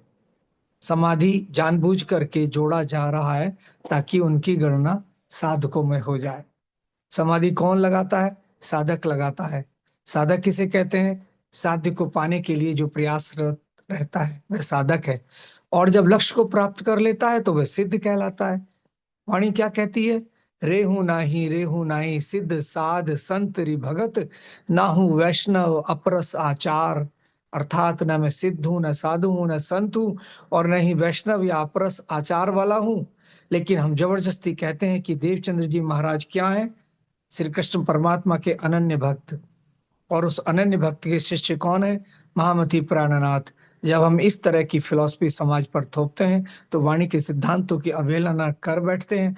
इसी प्रकार की विचारधारा फैलाकर बीतक में एक नई परंपरा शुरू कर दी गई है। देखिए, बिहारी जी महाराज गादी पर बैठे थे तो मेहराज साष्टांग उनके चरणों में लेट जाते थे, केवल इसलिए क्योंकि वे गादी पर विराजमान थे। गादी की महत्ता सबसे पहले किसने बताई? भीष्म पितामह ने। उन्होंने धृतराष्ट्र के सिंहासन की महत्ता बताई। यदि भीष्म पितामह ने धृतराष्ट्र के पक्षपात पर प्रहार कर दिए होते और सत्य का अवलंबन किया होता तो संभव था कि महाभारत का युद्ध वहीं रुक जाता, क्योंकि सारी सृष्टि को कौन संभालता है? सत्य। सिंहासन तो एक छोटी सी वस्तु है। प्रकाश ग्रंथ क्यों अवतरित हुआ? इस सत्य का प्रकाश करने के लिए कि अक्षरातीत कहाँ है। बैठ्या आपण माहे कहे, पण साथ माहे कोई विरलो लहे। प्रकाश में स्पष्ट कर दिया गया है। प्रकाश ग्रंथ के जितने भी प्रकरण हैं, हर प्रकरण में किसी न किसी रूप में यही सत्य प्रकट किया गया है कि महामती जी के रूप में कौन है। प्रकटवाणी में तो सब कुछ कह दिया गया है। ए पांचों मिल भई महावत, ए पांचों मिल भई महामत, वेद कतेबो पहुंची सरत। फिर भी सुंदर साथ प्रकाशवाणी को पढ़कर कहेगा कि प्राणनाथ कौन है? देवचंद्र जी के शिष्य हैं। और देवचंद्र जी कौन है? श्री कृष्ण परमात्मा के भक्त। यह ठीक वैसा ही है जैसे भीष्म पितामह ने भ्रांतिवश धृतराष्ट्र के सिंहासन की रक्षा की, सत्य की रक्षा नहीं की। यदि उन्होंने सत्य और न्याय की रक्षा की होती तो पांडवों को कभी लाक्षागृह में जाने नहीं देते, किसी भी स्थिति में जुआ खेलने की अनुमति नहीं देते। और जब उन्हें मालूम था कि पांडवों का अज्ञातवास पूरा हो चुका है, तब भी दुर्योधन का साथ देते रहे। सीधे कह सकते थे कि दुर्योधन को फटकार सकते थे कि मैं अस्त्र नहीं उठाऊंगा, लेकिन इसके बावजूद वे दुर्योधन की ओर से युद्ध करने को तैयार हो गए। परिणाम क्या हुआ? महाभारत के युद्ध में द्रोणाचार्य को क्या पता नहीं था कि कौरव अत्याचारी है? दुर्योधन सबका अपमान करता था। फिर भी ये महापुरुष भीष्म पितामह, द्रोणाचार्य, कर्ण और कृपाचार्य बार बार अपमानित होकर भी एक जड़ सिंहासन की रक्षा करने के लिए कवच बनकर खड़े हो गए, और अंततः इसका दंड उन्हें महाभारत के युद्ध में भोगना पड़ा। हमारा समाज भी आज वही कर रहा है। वह वाणी के कथनों की अवहेलना कर रहा है, जैसे भीष्म पितामह ने वेद के कथन की अवहेलना की थी। वेद ने कहा, सत्य नौत भिता भूमि। केवल हस्तिनापुरी नहीं, सारी सृष्टि सत्य से टिकी हुई है। श्री कृष्ण ने हमेशा सत्य की रक्षा की। सगा मामा कंस था, परंतु उन्होंने उसका गला घोंटकर मार डाला। कंस को उसके सिंहासन पर से खींचकर समाप्त किया। यह नहीं सोचा कि वह मेरा मामा है, पर भीष्म पितामह रिश्ते निभा रहे थे, सत्य और धर्म को नहीं देख रहे थे। परिणाम हुआ महाभारत का युद्ध, और 18 अक्षौणी सेना काल के गाल में समा गई। हमारा समाज भी पीछे क्यों रहा? क्योंकि उसने महामती जी के धाम हृदय में बैठे अक्षरातीत स्वरूप की पहचान नहीं की। वह व्यक्तिवाद और स्थानवाद से जुड़ गया। वाणी का कथन उसके लिए अक्षरातीत का कथन नहीं रहा। वाणी में क्या कहा गया है? मेरी बुधे लुगान निकसे मुख, धनी जाहिर करे अखंड घर सुख। अर्थात मैंने इस वाणी का एक अक्षर भी नहीं कहा है। इसी तरह प्रकाश गुजराती में कहा गया, ए वचन मिहिराज को प्रकट न थाए। और प्रकाश हिंदुस्तानी में चौपाई आई, ए वचन महामती से प्रकट न होए। अर्थात यह मिहिराज या महामती की वाणी नहीं है, यह केवल अक्षरातीत की वाणी है। कहने की शोभा कालबुद्ध को भई, हृदय बैठ कहलाया आधार। मेरे हृदय में बैठकर स्वयं अक्षरातीत ने वाणी कही है। तारतम वाणी बार बार यही पुकार रही है। लेकिन हम क्या कहते हैं? एक मैंने बहुत पहले पढ़ा था, उसमें लेखक कोई साधारण व्यक्ति नहीं बल्कि बड़े विद्वान थे। उन्होंने लिखा कि महामती प्राणनाथ के स्वर में अक्षरातीत का स्वर लिपटा हुआ प्रतीत होता है। अकेले प्राणनाथ जी की यह वाणी नहीं कह सकते थे। देखने में यह बात छोटी लगती है, पर वास्तव में सब कुछ है।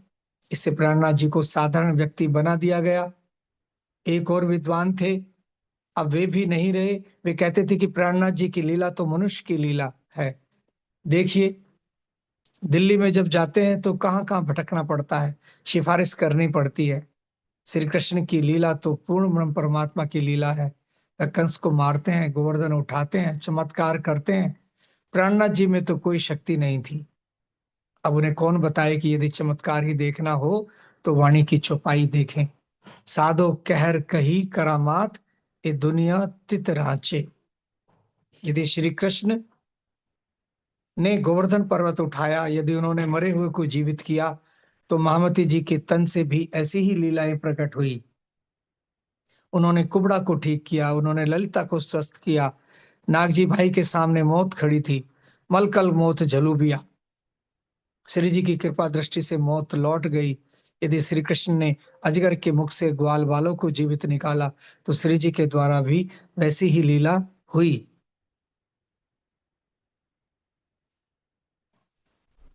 जी भैया। जी जी सुंदर साथ जी, मैं वही बात एक लाइन की दोहराना चाहता हूं कि सौभाग्य से मुझे कोई ऐसा नहीं मिला जो प्राणनाथ जी को शिष्य या उनकी महिमा को घटाता हो। आपको कोई मिला हो कि नहीं सुंदर साथ को, तो वो बताएं। मुझे तो जो भी मिले अभी तक, उन्होंने प्राणनाथ जी को प्राणनाथ जी माना। प्राणनाथ जी यानी आत्मा के प्रियतम, आत्मा के प्रियतम यानी अक्षरातीत धामधनी। तो ऐसे होंगे, मैं ये नहीं कहता कि नहीं होंगे। जगत में सभी तरह के होते हैं, जीव सृष्टि भी है, ब्रह्म सृष्टि भी है, ईश्वरीय सृष्टि भी है। तो अगर किसी का नहीं पता लगता कि कौन जीव सृष्टि है, कौन ब्रह्म सृष्टि है, कौन ईश्वरीय सृष्टि है, ये हमारा आचरण निश्चित करेगा, हमारी रहनी बताएगी कि कौन कौन सी सृष्टि है। और या ये तो राज्य जाने कौन सी सृष्टि है, सदगुरु जाने, वो परख करते हैं अपने शिष्यों की। लेकिन अभी तक जो भी मुझे मिला, जिनसे मेरा मिलना हुआ, उन्होंने प्राणनाथ जी की वाणी में आस्था प्रकट की, प्राणनाथ जी में आस्था प्रकट की, श्री कृष्ण जी में भी की। और श्री कृष्ण जी को 11 वर्ष 52 दिन की लीला को मानने वाले मिले, रास की लीला को मानने वाले मिले, जागनी ब्रह्मांड में श्री प्राणनाथ जी को राज्य जानने वाले मिले। ये मेरा अपना अनुभव है। और महाभारत का दृष्टांत बिल्कुल सत्य है। धर्म की ही जय होती है हमेशा। लेकिन किन्हीं के वचन जो निकलते हैं इस जागनी लीला में,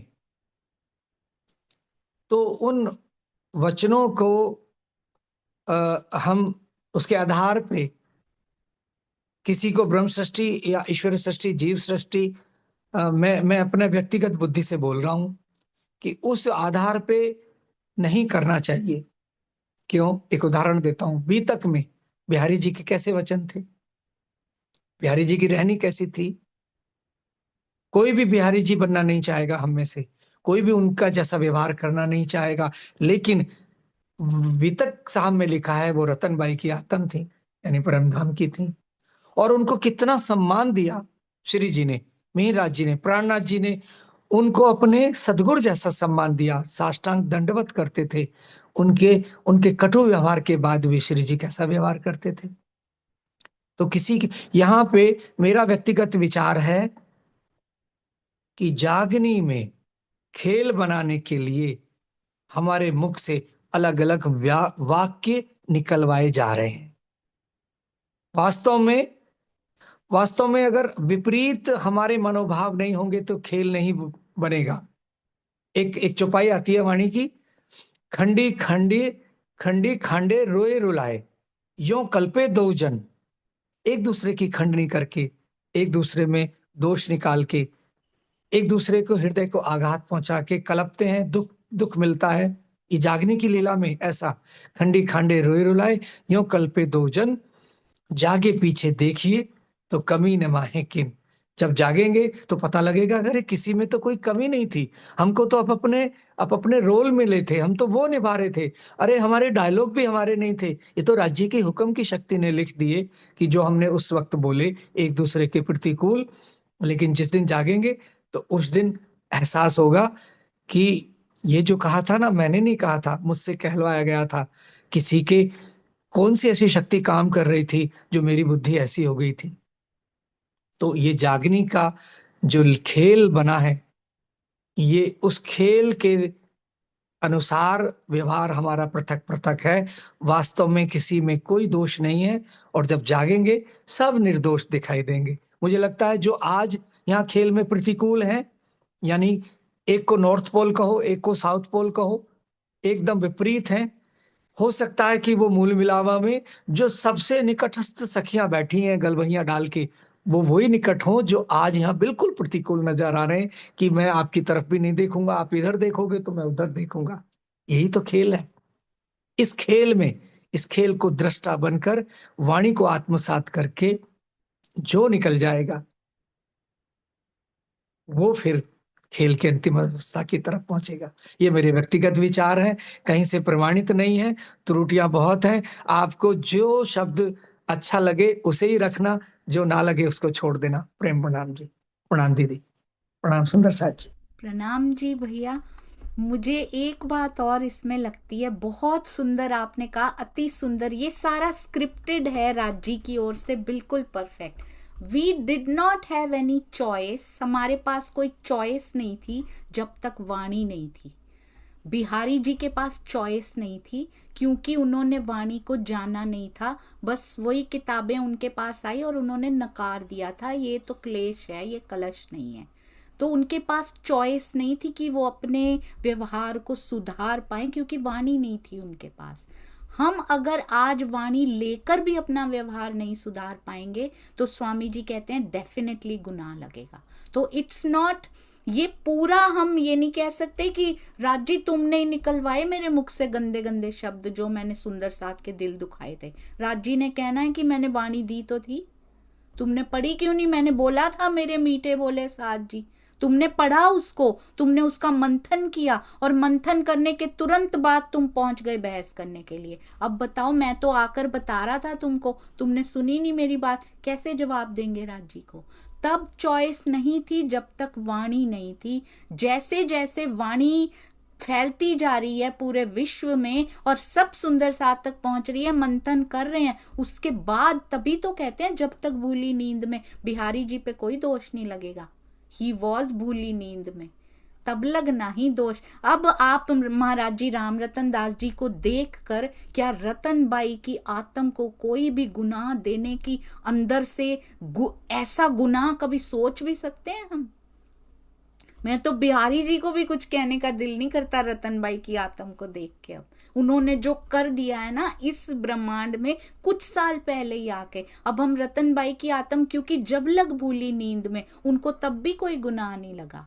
और मुझे ऐसा लगता है अंदर से, हम कहते हैं कि अभी उनको वाणी नहीं मिली थी, अभी उनको वाणी नहीं मिली थी, पर उनको वो जो जीव लेकर पहले आए थे ना, उनको पक्का वाणी मिल चुकी थी।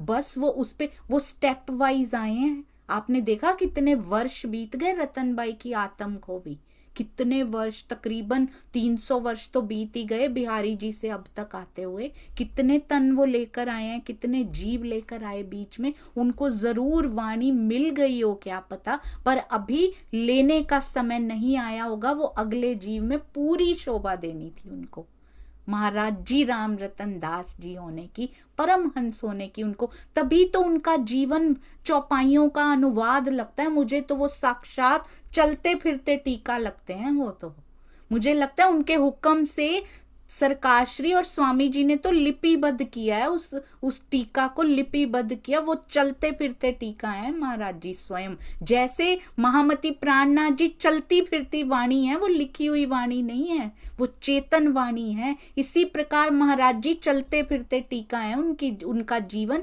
उनकी बीतक मुझे ऐसा लगता है सिंप्लीफाइड बीतक है सुंदर साथ जी। मेरी उस दिन बात हुई बहुत ही प्यारे सुंदर साथ जी ने, उन्होंने कहा, श्री प्राणनाथ ज्ञानपीठ से शिरोमणि सुंदर साथ जी से बात हुई, उन्होंने कहा कि जो वाणी है, क्लिष्ट भाषा बोलते हैं ना जिसको, डिफिकल्ट होती है, जो जल्दी से समझ नहीं आती, क्यों टीका करना पड़ा? क्योंकि हमें पूरी भाषा वो समझ में नहीं आ रही थी, उसका टीका करना पड़ा। तो उन्होंने कहा ये बात को कि आपने टीका की भी कईयों को क्लिष्ट लग रही, वो भी डिफिकल्ट लग रहा है, क्योंकि हमारा जीव is not at that level कि स्वामी जी के लेवल का टीका भी वो समझ पाए। तो उन्होंने बहुत प्यार किया उस दिन, उन्होंने कहा कि उस क्लिष्ट भाषा को भी सिंप्लीफाई करके श्री प्राणनाथ जी वाणी के थ्रू, ये वाणी स्वामी जी का टीका घर घर में पहुंच गया है, हर सुंदर साथ उसको समझ रहा है अब स्वामी जी के टीका को। तो ये श्री प्राणनाथ जी वाणी को उन्होंने बहुत प्रेम दिया कि इस जूम के माध्यम से वो टीका घर घर में स्वामी जी को पहुंचाने की शोभा मिलती है। अब सब सुंदर साथ पढ़ पाते हैं, वो समझ पाते हैं। एक बात उन्होंने और कही कि मैं मानता हूं इस बात को कि स्वामी जी को सतगुरु कोई नहीं कहता था, कोई कह ही नहीं सकता था, किसी को आज्ञा नहीं थी उनको सतगुरु कहने की, डरते थे सब।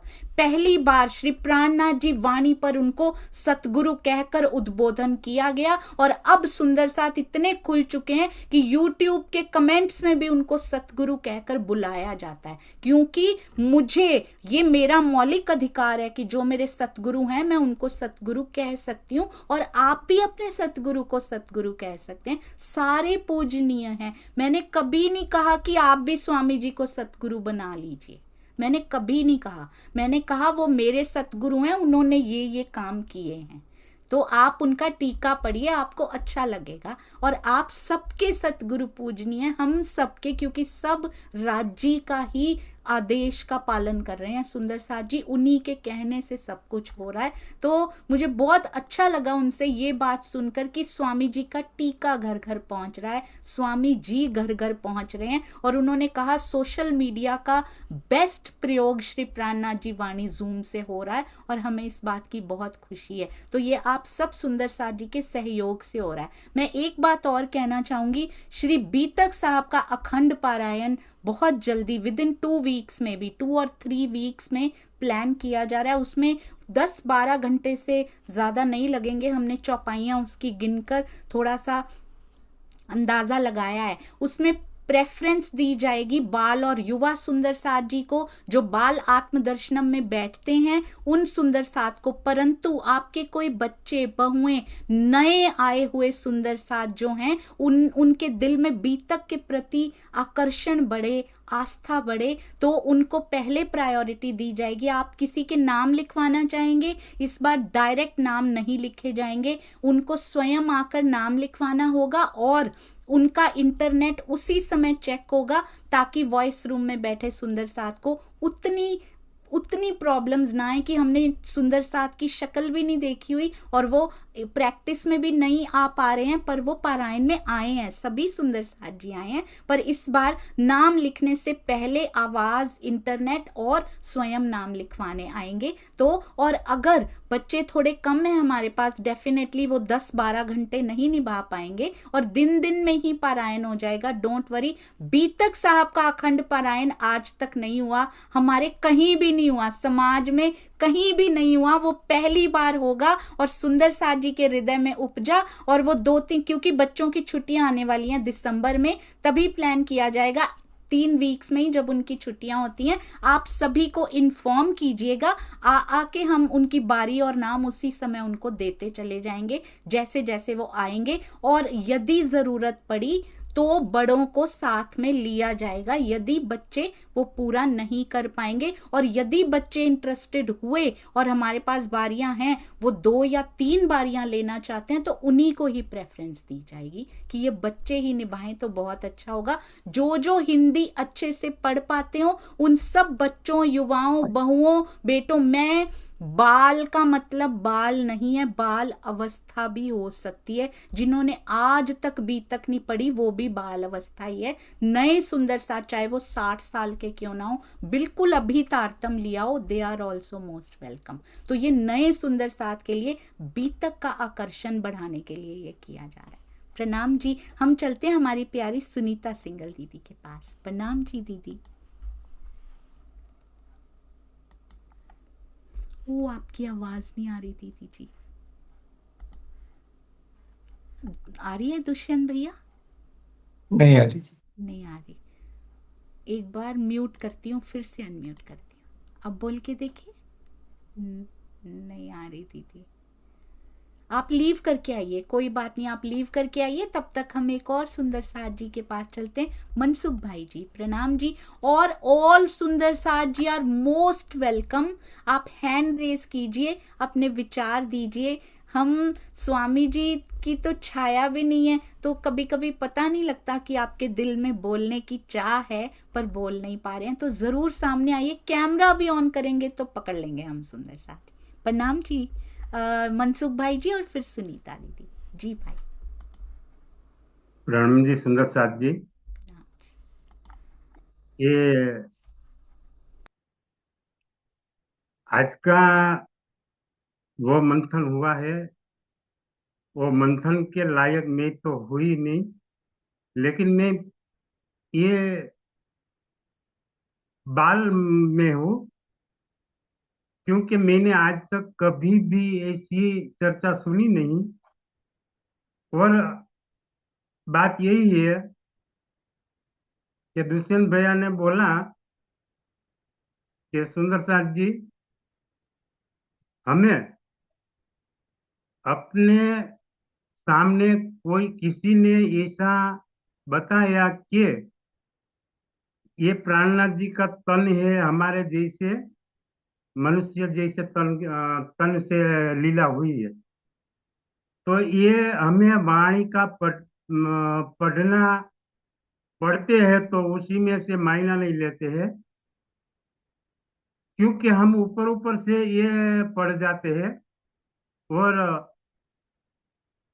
उसमें गहराई क्या है, ये गहराई हम आत्मसात नहीं कर सकते। इसलिए ये सब हमें आज हम मुझे तो ऐसी मेरी गलती दिखाई दी कि आज तक मैं किसी के पीछे पीछे चला हूँ, मैंने ये वाणी का मंथन किया ही नहीं है।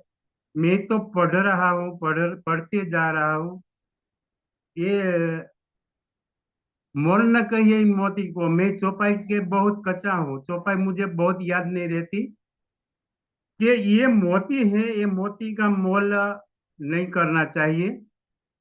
क्योंकि ये मोती का मोल हमें करना अधिकार नहीं है। जो मोती का मोल हम कर देते हैं तो मैं भी जलूंगा और ये भी जलेगा, सुनने वाले भी जलेंगे। क्यों, हमें पता नहीं है, इसलिए ये मोती का मोल नहीं करना चाहिए। ये हमारा प्राणनाथ है, उसी के अंदर वो शक्ति बैठी है, वो प्राणनाथ है। और राष्ट्रीय वाणी में ऐसा आया, कृष्ण और श्री जी साहेब जी। तो श्री जी साहेब और कृष्ण, कृष्ण हमें प्यारा लगता है, लेकिन हमें रास ग्रंथ प्रकाश ग्रंथ का अध्ययन करते हैं तो इसमें से हमें पूरी समझ नहीं आती है। कोई भी व्यक्ति हमें कहते हैं तो उसी के पीछे हम चल पड़ते हैं, क्योंकि मेरी ये गलती थी, मेरी ये गलती है कि मैं किसी की सुनाई और मैं किसी को सुनाता हूँ, वो मेरी गलती है। लेकिन हमें कृष्ण को प्रेम है, रास में जाना है,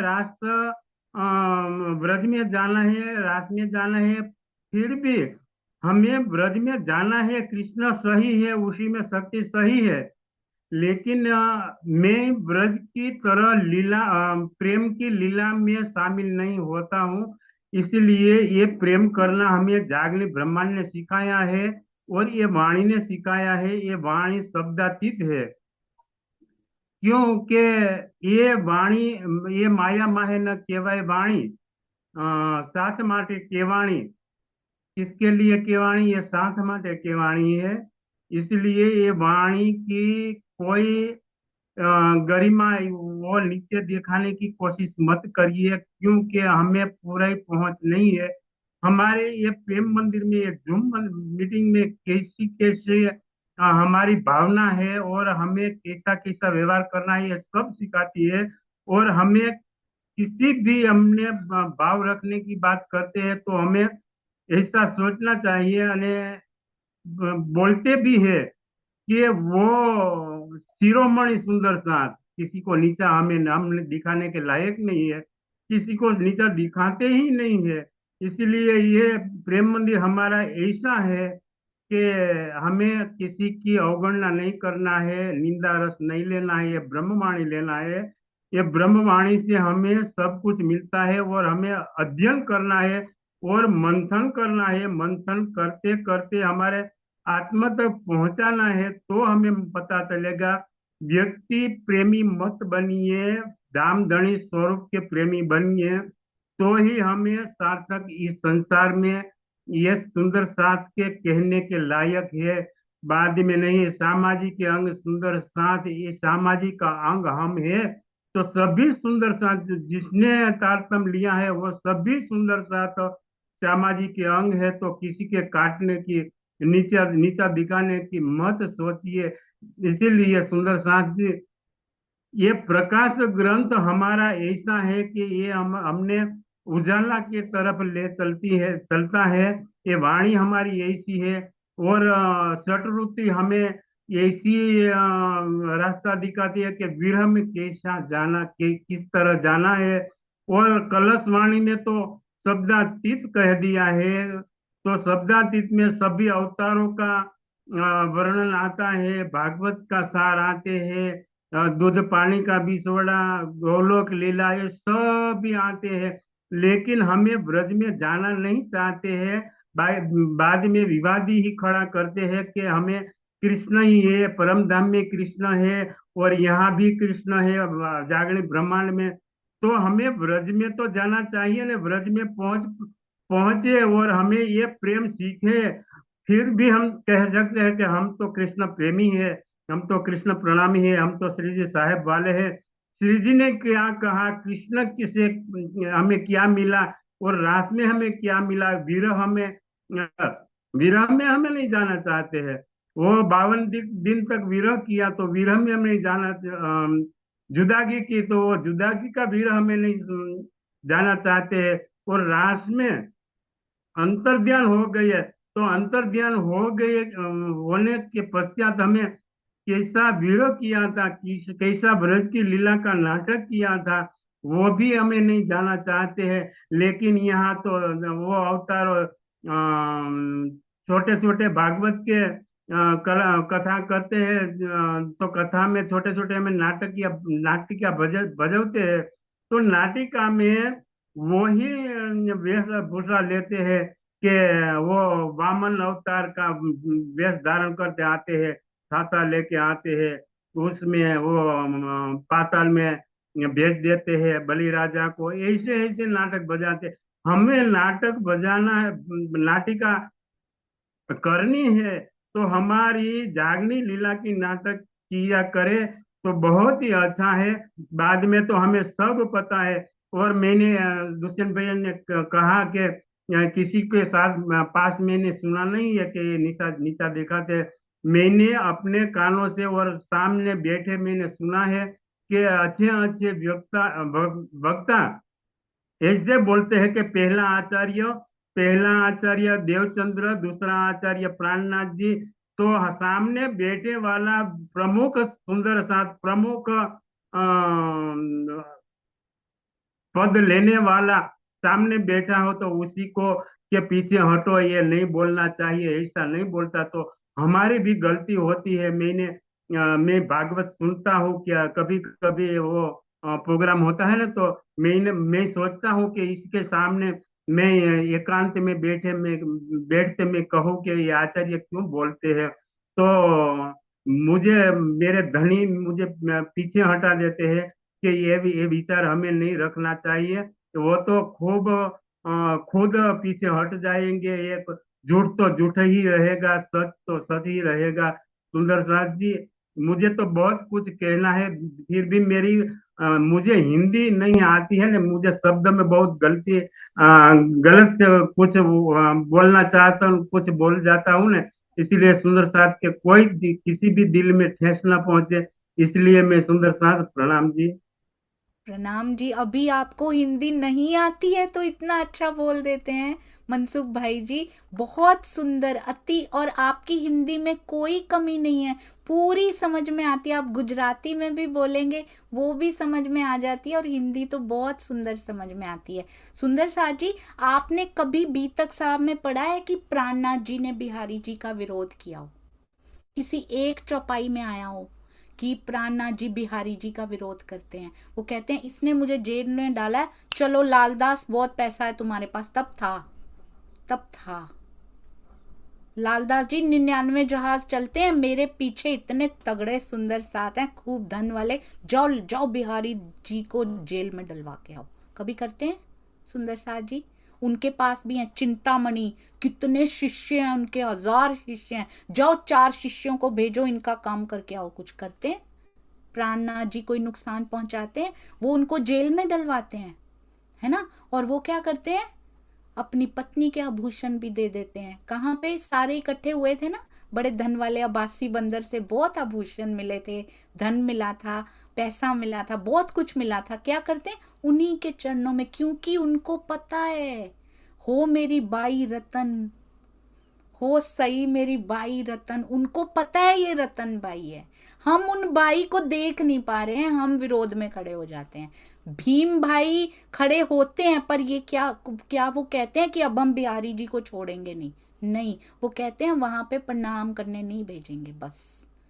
और कुछ कहते हैं कि उनका कोई नुकसान कर दें बिहारी जी का हम, या उनके खिलाफ हम भड़का दें सबको, या हम कुछ कर दें। कुछ करते हैं वो? सत्य की जीत होती है, क्योंकि आंख वाला देख रहा है। वही रतनबाई कहती है आके कि आंख वाला देख रहा है। वो रतनबाई को समझ में है उनके जीव को, अब की आंख वाला देख रहा है। कभी विरोध में नहीं जाना।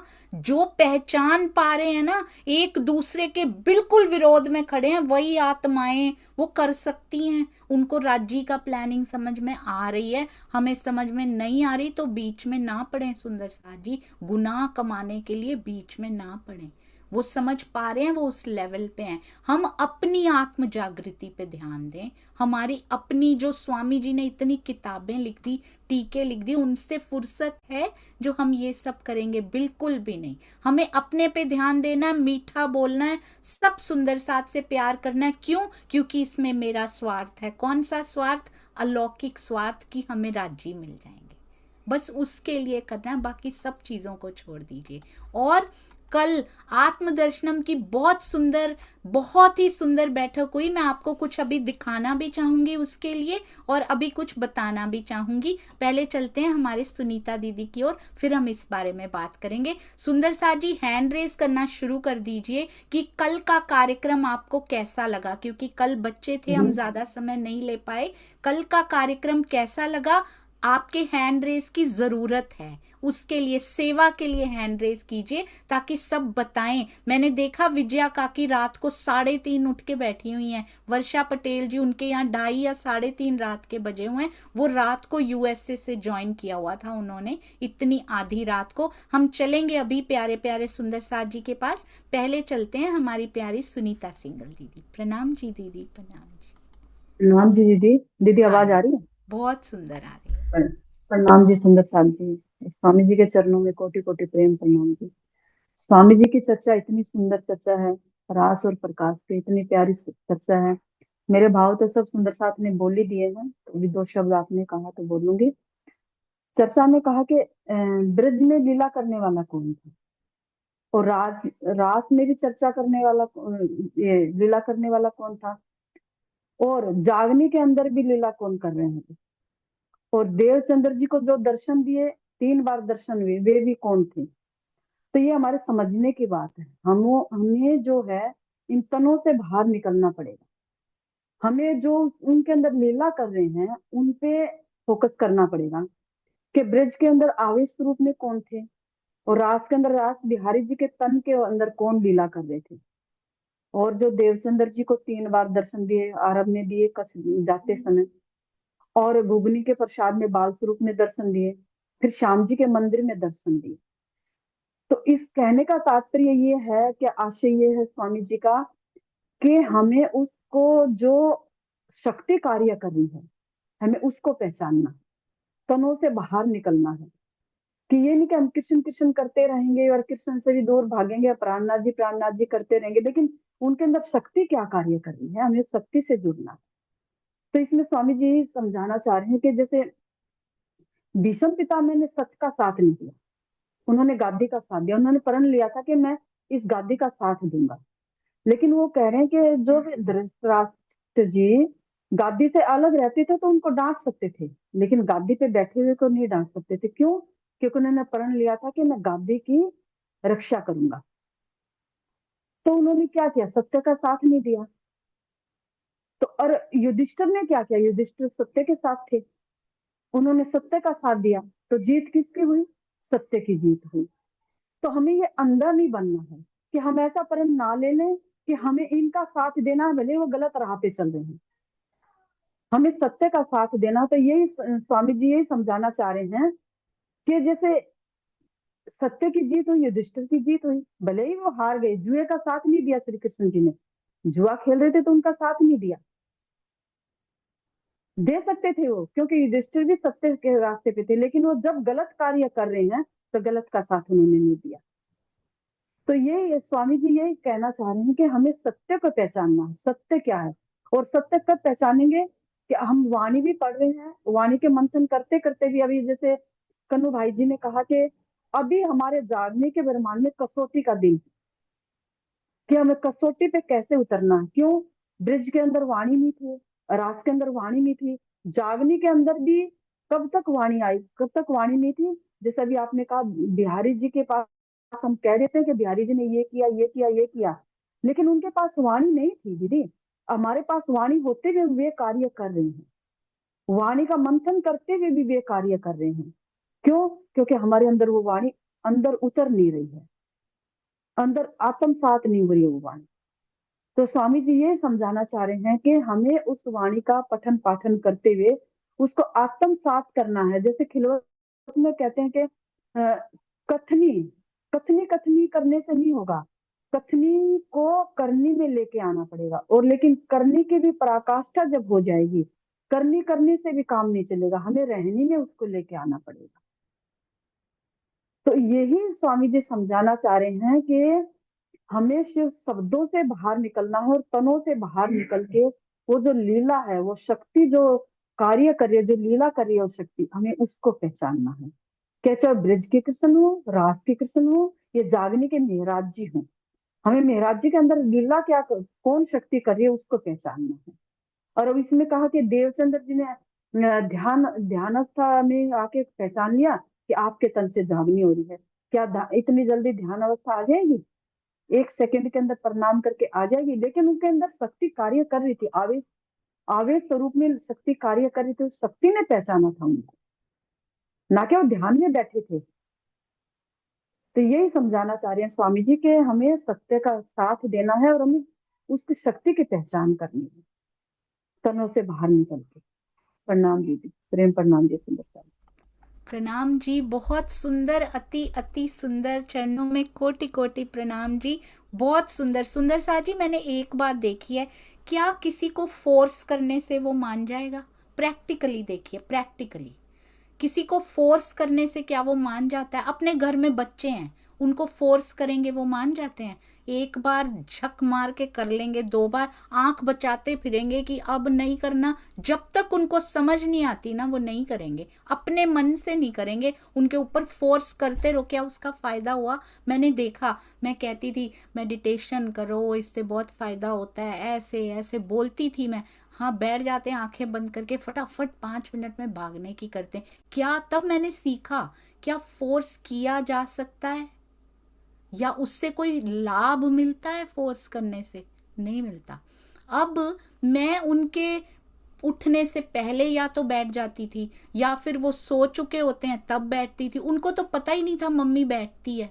तो अब मैंने एक स्ट्रेटजी अपनाई, कहना नहीं है, जब वो प्रेजेंट होते हैं ना घर में, चाहे मुझे समय बदलना पड़ जाए, पर मैं तब मेडिटेशन में बैठती हूँ जानबूझ के कि वो देख लें, बच्चे देख लें स्पेशली कि मम्मी बैठी हुई है, बोलना बंद कर दिया मैंने कि मेडिटेशन करो फ़ायदा होता है, और उसके बाद मेडिटेशन में ध्यान में उनके सामने उनको दिखा के कमरा खोल के कि वो देख लें कि ये बैठती है, तब ये कहती है। अब कुछ दिन बीते थे, ऐसा नहीं कि मैं बैठती थी और उसके बाद चिल्लाने लग जाती थी कि ये क्यों नहीं किया, वो क्यों नहीं। उसके बाद आई हैव शोन कि मेडिटेशन का मुझ पे असर हो रहा है, तो अब मैं बिल्कुल आपको डांटती नहीं हूँ। तो उन्होंने देखा यस, जो ये कह रही थी ना वो वाकई में होता है। जो 2-3 साल तक फोर्स करने से काम नहीं बनाना, वो 6 दिन में बन गया सुंदर साथ जी।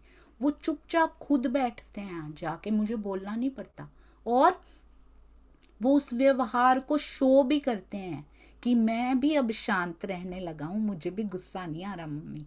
टीनेज में है बच्चे, तो मुझे भी नहीं गुस्सा आ रहा मम्मा, मैंने मेडिटेशन की थी ना, देखो मेरा भी क्रोध कम होता जा रहा है।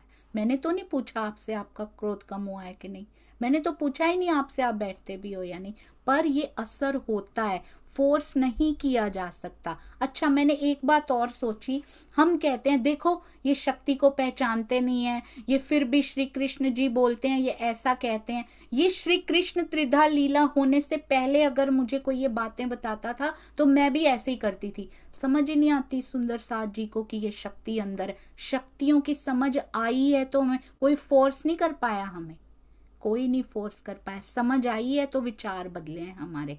आज भी स्वामी जी हमें कहते रहते हैं, वो तो खुद भी बैठते हैं, वो तो खुद भी साधना में जाते हैं, कितनी बातें हमने आत्मसात कर ली हैं। क्या स्वामी जी ने या हमारे सतगुरु ने कभी कहा है कि देखो ये तो करते ही नहीं है, ये तो ऐसे हैं, ये तो वैसे हैं? हम बिल्कुल भी नहीं करेंगे, फिर हम ढीठ बन जाएंगे, राइट। प्यार से समझाया जाएगा तो हम सब कुछ करेंगे, हम भी क्योंकि बच्चे जैसा मन होता है ये, तो हम प्यार से हिंट दीजिए, पीछे मत पड़िए, किसी के भी पीछे मत पड़िए कि तू अंदर की शक्ति को क्यों नहीं पहचान रहा है। हिंट दीजिए, ऐसी रहनी दिखाइए कि जो अंदर की शक्तियों को पहचान लेते हैं उनकी रहनी थोड़ी वखरी, थोड़ी अलग होती है। क्या हमारी रहनी थोड़ी अलग हो चुकी है? अंदर की शक्ति को पहचान के उससे जुड़ के क्या हमारी रहनी थोड़ी अलग हो चुकी है? वो क्यों नहीं देख पा रहे हैं कि हमारी रहनी अलग है, क्यों सुगंधी नहीं आ रही है? वो अपने आप मानेंगे उस बात को आके कि सच में इनका व्यवहार थोड़ा अलग है। तो इस पे ज्यादा जोर देना है, व्यवहार पे, रहनी पे ज्यादा जोर देना है। बोलो श्री प्राणनाथ प्यारे की जय, बोलो श्री सतगुरु महाराज की जय, पन्ना धाम की जय, सर्व सुंदर साथ की जय। प्रणाम जी सुंदर साथ जी, प्रणाम जी।